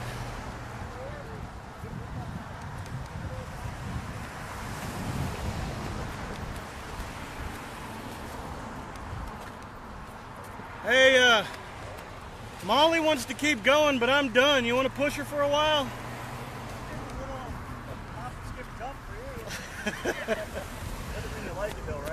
No, it's great. Yeah. Awesome on the knees. I have a knee brace. If you feel the need. I'm dumb. And I bought one small medium and one large extra large. Nice. So with our powers combined, we could each fuck up a knee. See, that's a negative way of looking at it. If with our powers combined, we can each save a knee. We have one good human being.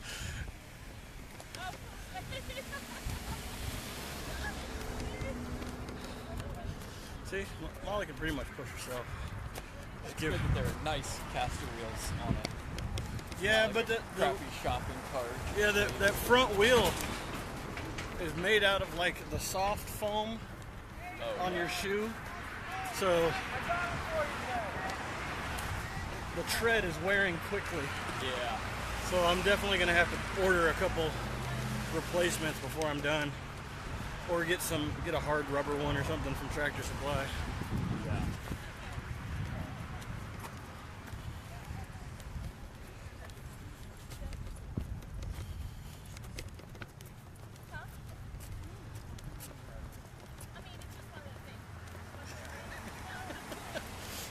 It works and it rolls straight enough.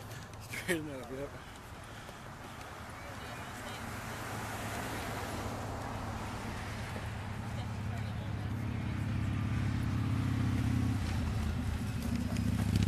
I wonder if it would support my weight if I stood on the back like a shopping cart. It's got a pretty solid frame. Bold strategy, Cotton. See how it works out for him.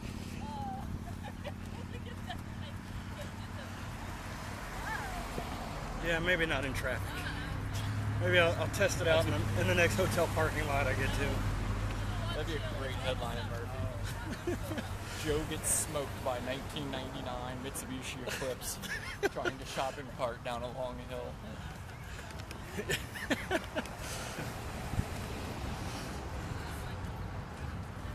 Was suicide an ironic motive? Right?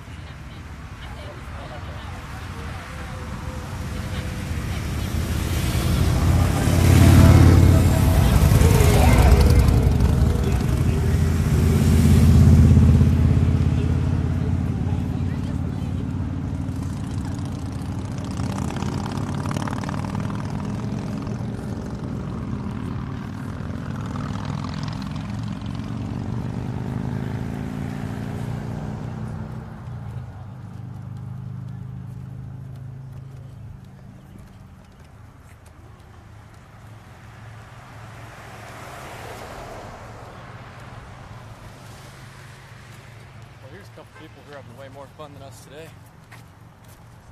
Who's that? Oh, yeah.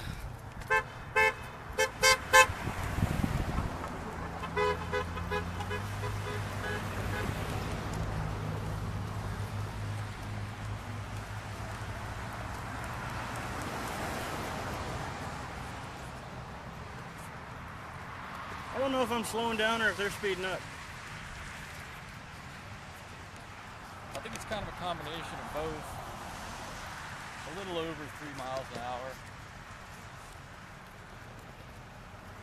I wonder if they're picking it up to try to beat the rain.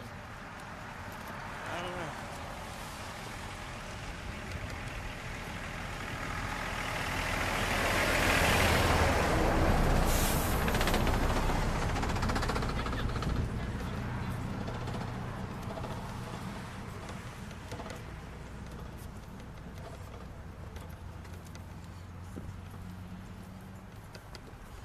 Yeah, that's another thing. If I don't make the full 22 today, it's because I'm not walking at my pace, stopping when I want to, and Yes. sightseeing. Well, if you need to switch off, I can push that. We can point the camera at you because I don't want it on me. No, it's fine. I mean, it's literally, it's like nothing.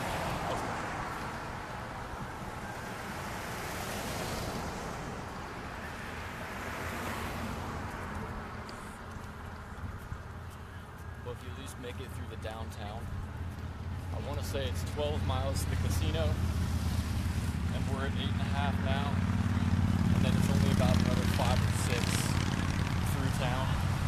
Yeah, I'm not worried about it. I'm doing fine.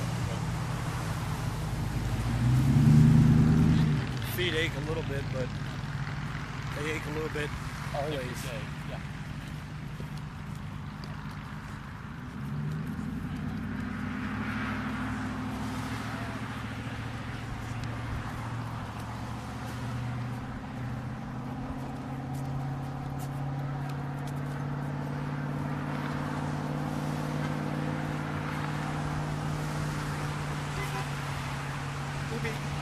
Beep, beep. That's a nice, polite one. Yeah, I've got a train horn. Let me show you. Yeah, I'm waiting for the fire truck or something to come by here and blast us. Yeah.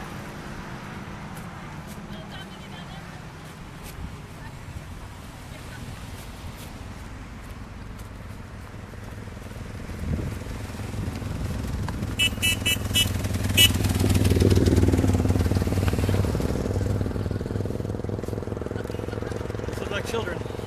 That kid looked like he was 10. Yep.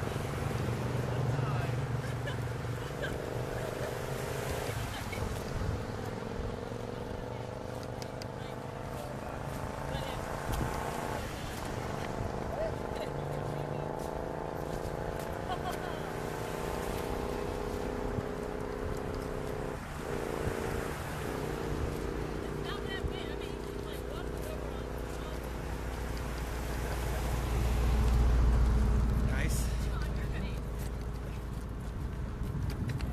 I like the old rat rod tailgate with the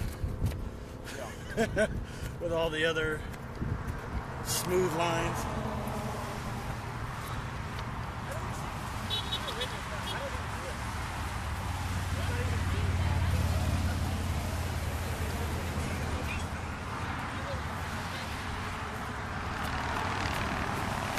I see kayaking as a big thing here. It is. All those gorges that you walked through or didn't? Kayaking, yeah.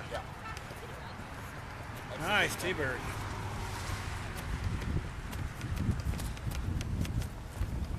A lot of fast moving water.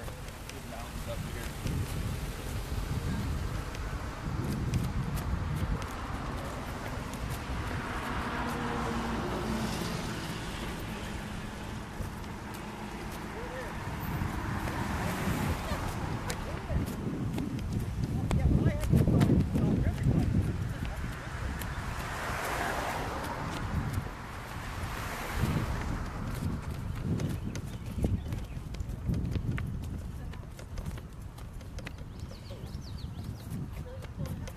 I'm not sure if the ambulance is part of the show or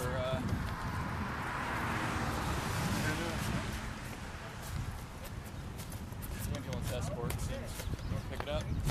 Yeah, get up here a little bit. I don't want to look totally lazy in front of all my followers, you know? Yeah.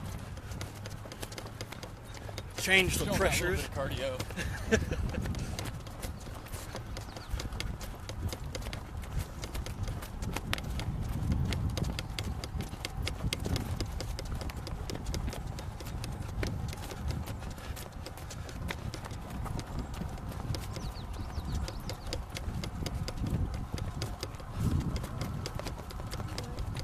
Fat guy running.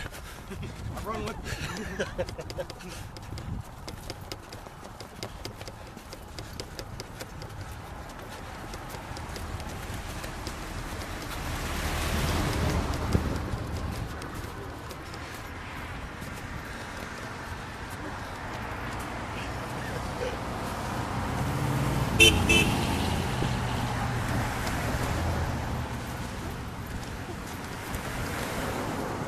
Figured I'd spread up the deterioration of my knee cartilage. Yeah.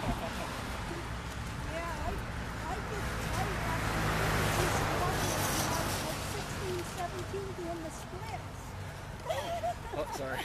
Yeah, That sounds miserable. it's very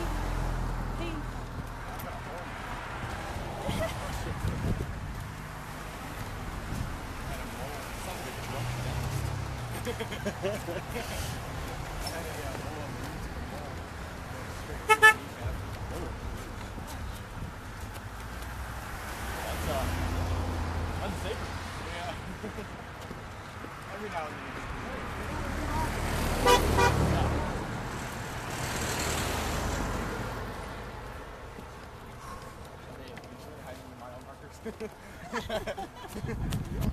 Probably. It would be the smart thing to do.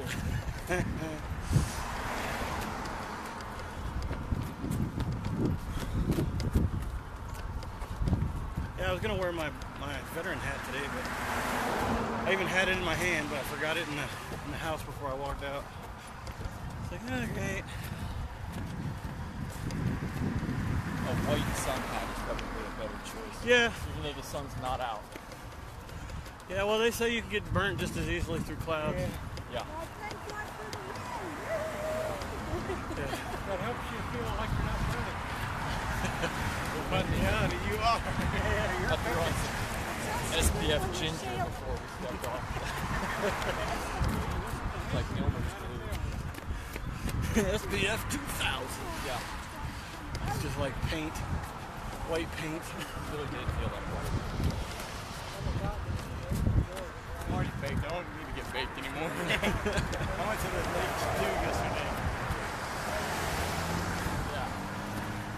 It's nice, but you know, didn't wear any sunscreen. This is what I get. 8 hours.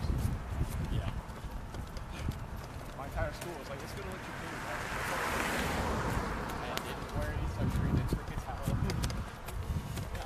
Swam in gym clothes. It's fine.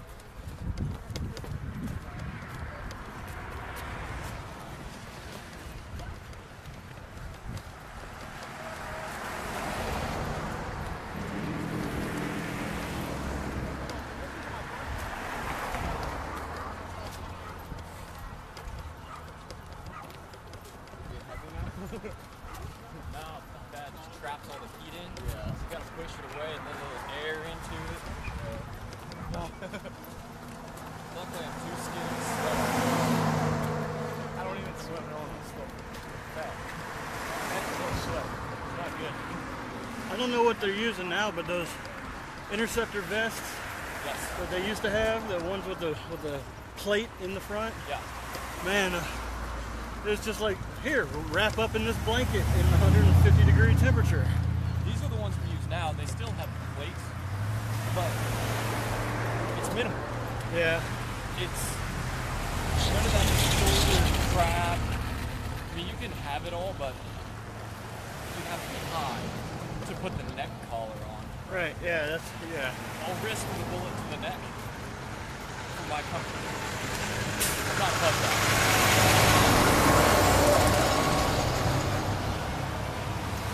Some of the old ones with the big Velcro panel that you had to, like, hold over if you didn't get it right, it was all jacked up. And I've actually got one of those. Yeah.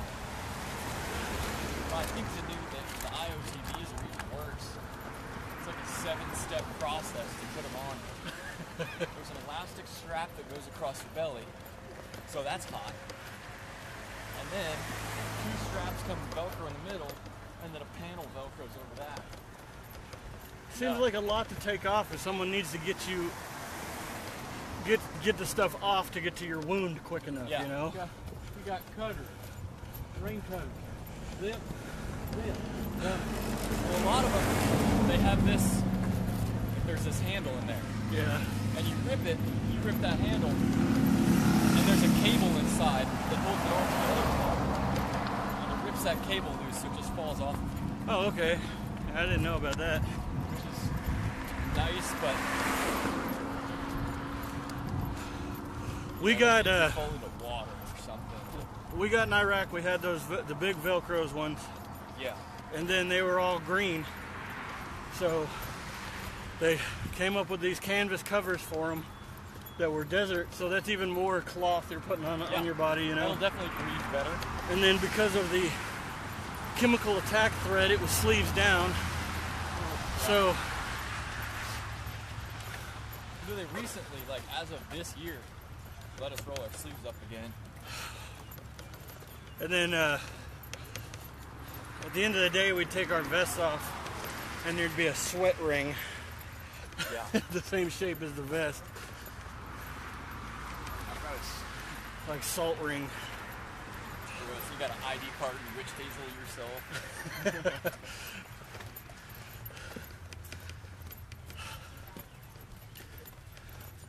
How many miles we got so far? 9.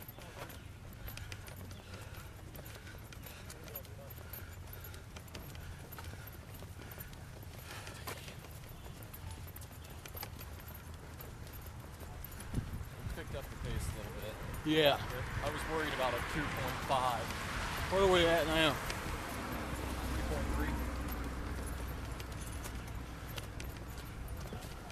3 miles an hour? Yeah.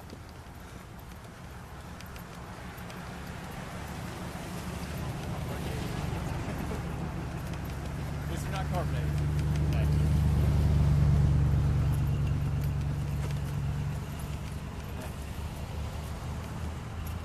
Scoutmaster's wondering how I can crank the slider. I'll just switch the neck. One side, other side, one side, other side. Yeah. Another guy that just walked across. He walked from Tennessee to California. He walked 2,200 miles.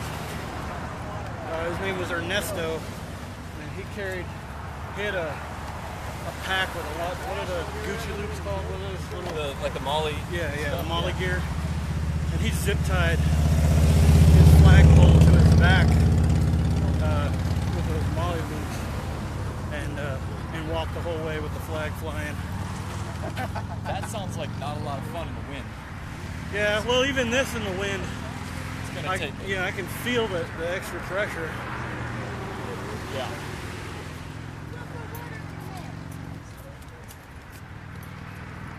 Oh yeah, magnify those sunbeams. Yeah, just don't let it get all the way down to your crack, because then it'll start to cause friction. You get small bass and Yeah. Nothing makes me madder than the first drop of sweat that hits my beehole. That's when my day is ruined. That's when you drop everything and you go home. It's part of why I put Vaseline on. It's like a duck's back. I'll never feel it. Go right through. Yeah. Stand in my boot. Yeah, I guess that is the benefit over the powder. The powder turns to mud after a while. Yeah. Becomes like a polishing compound.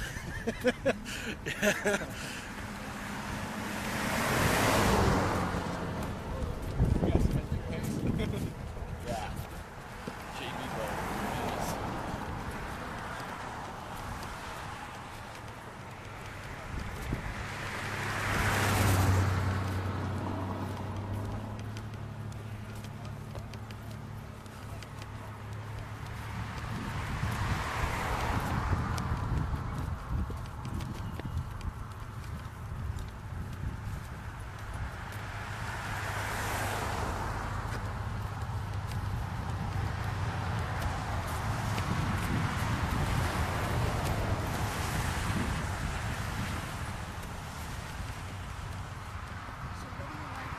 Next rest stop, I'm gonna take you up on the off-road exercise. Yeah. No problem.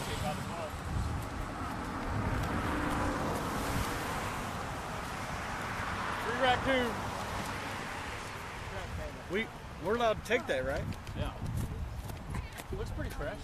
Still good eat. A lot of protein. If it was a hotter day, I'd say it's probably hit 165 degrees and it's good to eat. I watched The Family Guy last night, and Brian and Stewie went to a concert, and he's like, "Man, this place is great. Like these people, they just drink a ton of beer and then they throw up, and like that vomit's like free to take, man."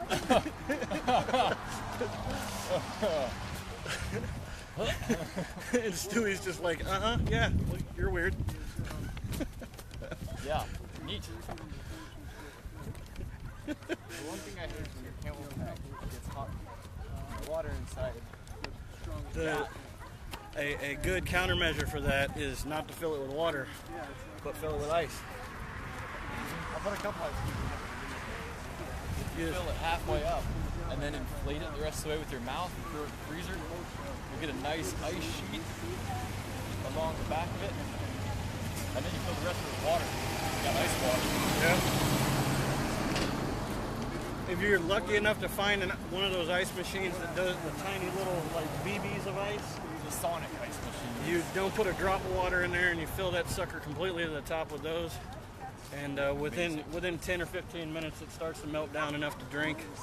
And basically, you're walking with a slushie on your back all day. Yeah. Keeps you cool. It's cold water to drink. They say cold water's bad for you when you're walking, but it don't feel bad. No. It's only just because it burns a few more calories, which is pretty marginal. And not really concerned for a guy my size. Right. trying to stay alive. That's basically the whole point of this. Keep walking and don't die.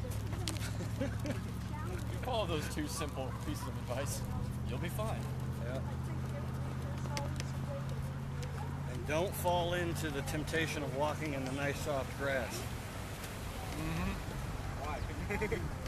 Well, for one, you'll use a lot more energy trying to correct every step. And then two, that grass right there is full of ticks.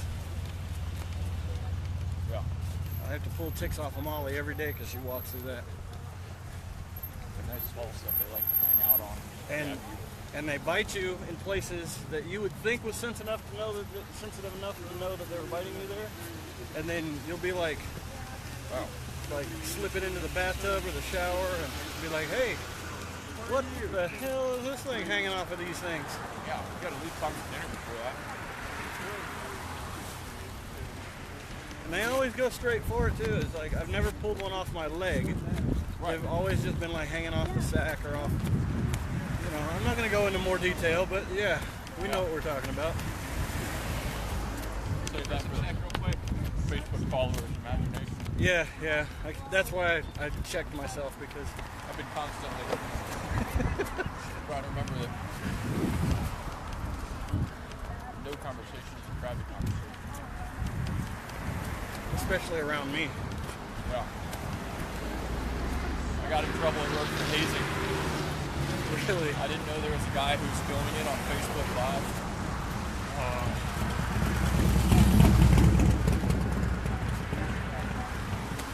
Hazing is so fun. It is. As long as you don't take it too far, it's like a rite of passage. Yeah. It really is.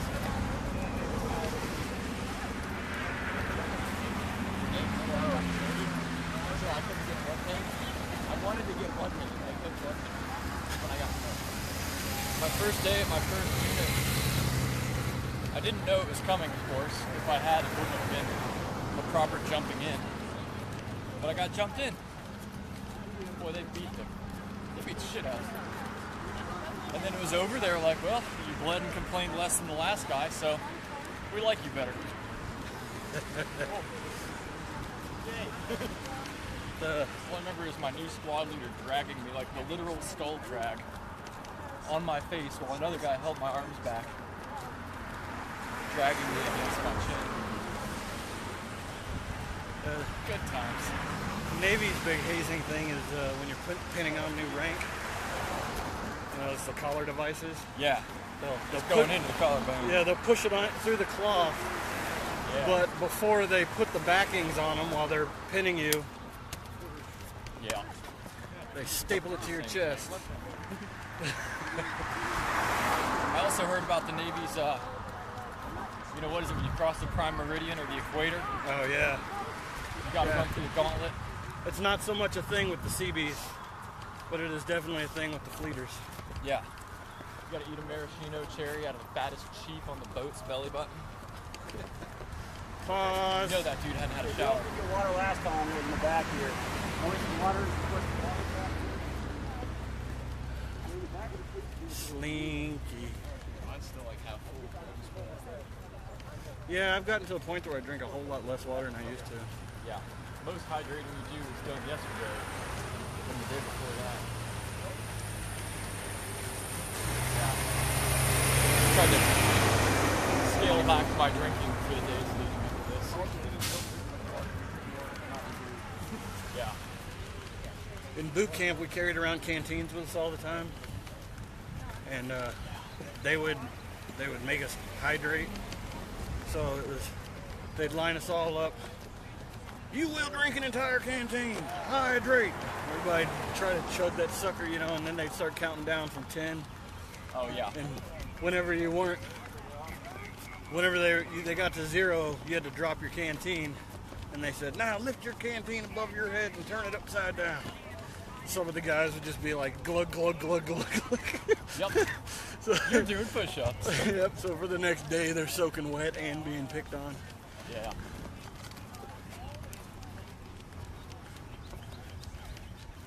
How those flip flops treating you? They're kind of trading. I didn't bring my other pair, but yeah, Well, I didn't wear the Old Faithfuls. You can make a duct tape shoe when we get to the next rest stop. there you go. I got some. Let's see, what kind do I got? I got the Gorilla Tape, the thick stuff. I put new ones on, thinking the old ones would wear through, but it's just like boots. You don't break in the new ones on. Yeah. You can always just take them off. I know, right? Take them off and walk on the white line. That's the smoothest part.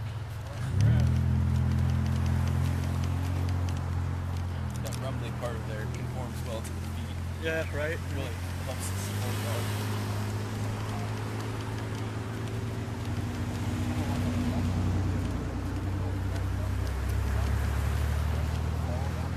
Ooh, something smells like a dead petting zoo. Yeah, definitely some farm animal poo. Yeah, right there. Oh yeah.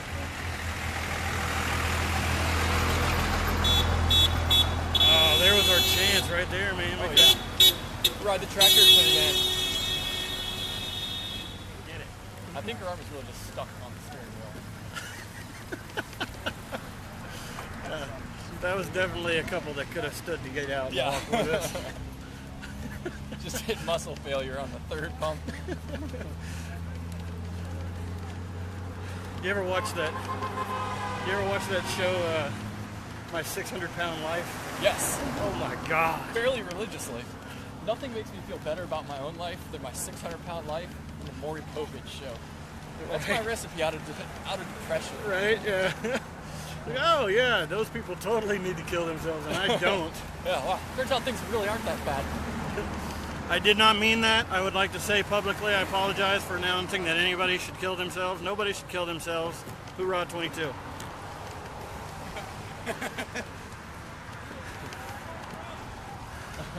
All lives matter. All lives matter, that's right. Even the 600-pound ones. Yeah. You know, I honestly thought the Jerry Springer show was fake until I joined the Army. Yeah. Then I totally realized that it was completely real. Yep. One of my old privates just finished filming an episode of the Maury Povich show. I can't wait to see it. Yeah, well, you know, I hear they're definitely like exacerbated. Yeah. Like they tell them, listen, for this show to even get aired, you need to make it worth it. When that bell rings, you listen to that bell and you punch the nearest person in the mouth. Yeah. Ding, ding, ding, ding, ding. Yeah. That's a Jerry Springer show. That like a little bottle. When the dwarf starts spinning on the stripper pole, we dance. Yeah, I watched a Ridiculousness the other night. Jerry Springer was his guest. Oh, that sounds amazing. Yeah, it was pretty funny. You know how they dedicate a couple of the skits to the person that's on the show with them, you know? Oh, yeah. And they're like, we'd like to call this clip or this category Jerry fans or something like that, you know? There's entire crowds of people fighting for no reason. Women ripping each other's weaves off. Yeah. Good old Jerry special.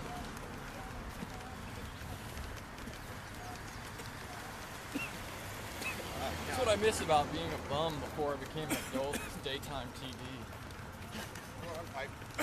Maury Show, Jerry Springer. That stuff is TV gold. Yep. Late night cheaters. Yeah, cheater. I think that's still the only TV show where the host has ever been stabbed during an episode. Yeah. Yeah, well, what's his name? Geraldo got knocked out a couple times. Yeah, he did. He got a broken nose. Those are really entertaining to watch too. Hit by a chair. Yeah. That's how you know you're doing something right. I saw Geraldo in Iraq. Really? Yeah, it was right after. Well, it wasn't right after. It was definitely after he had publicized the battle maps. Oh, yeah. Put the battle maps on TV. Nobody's a big fan of Geraldo at that point. Yeah, and it was almost pathetic because he was standing there in his black cowboy hat, you know, out in the middle of the desert, in Al-Assad, like standing there with his camera guy, like trying to talk to troops, you know, and of course we were all told, do not talk to Geraldo, or you will suffer. Yeah. Don't be caught dead on TV.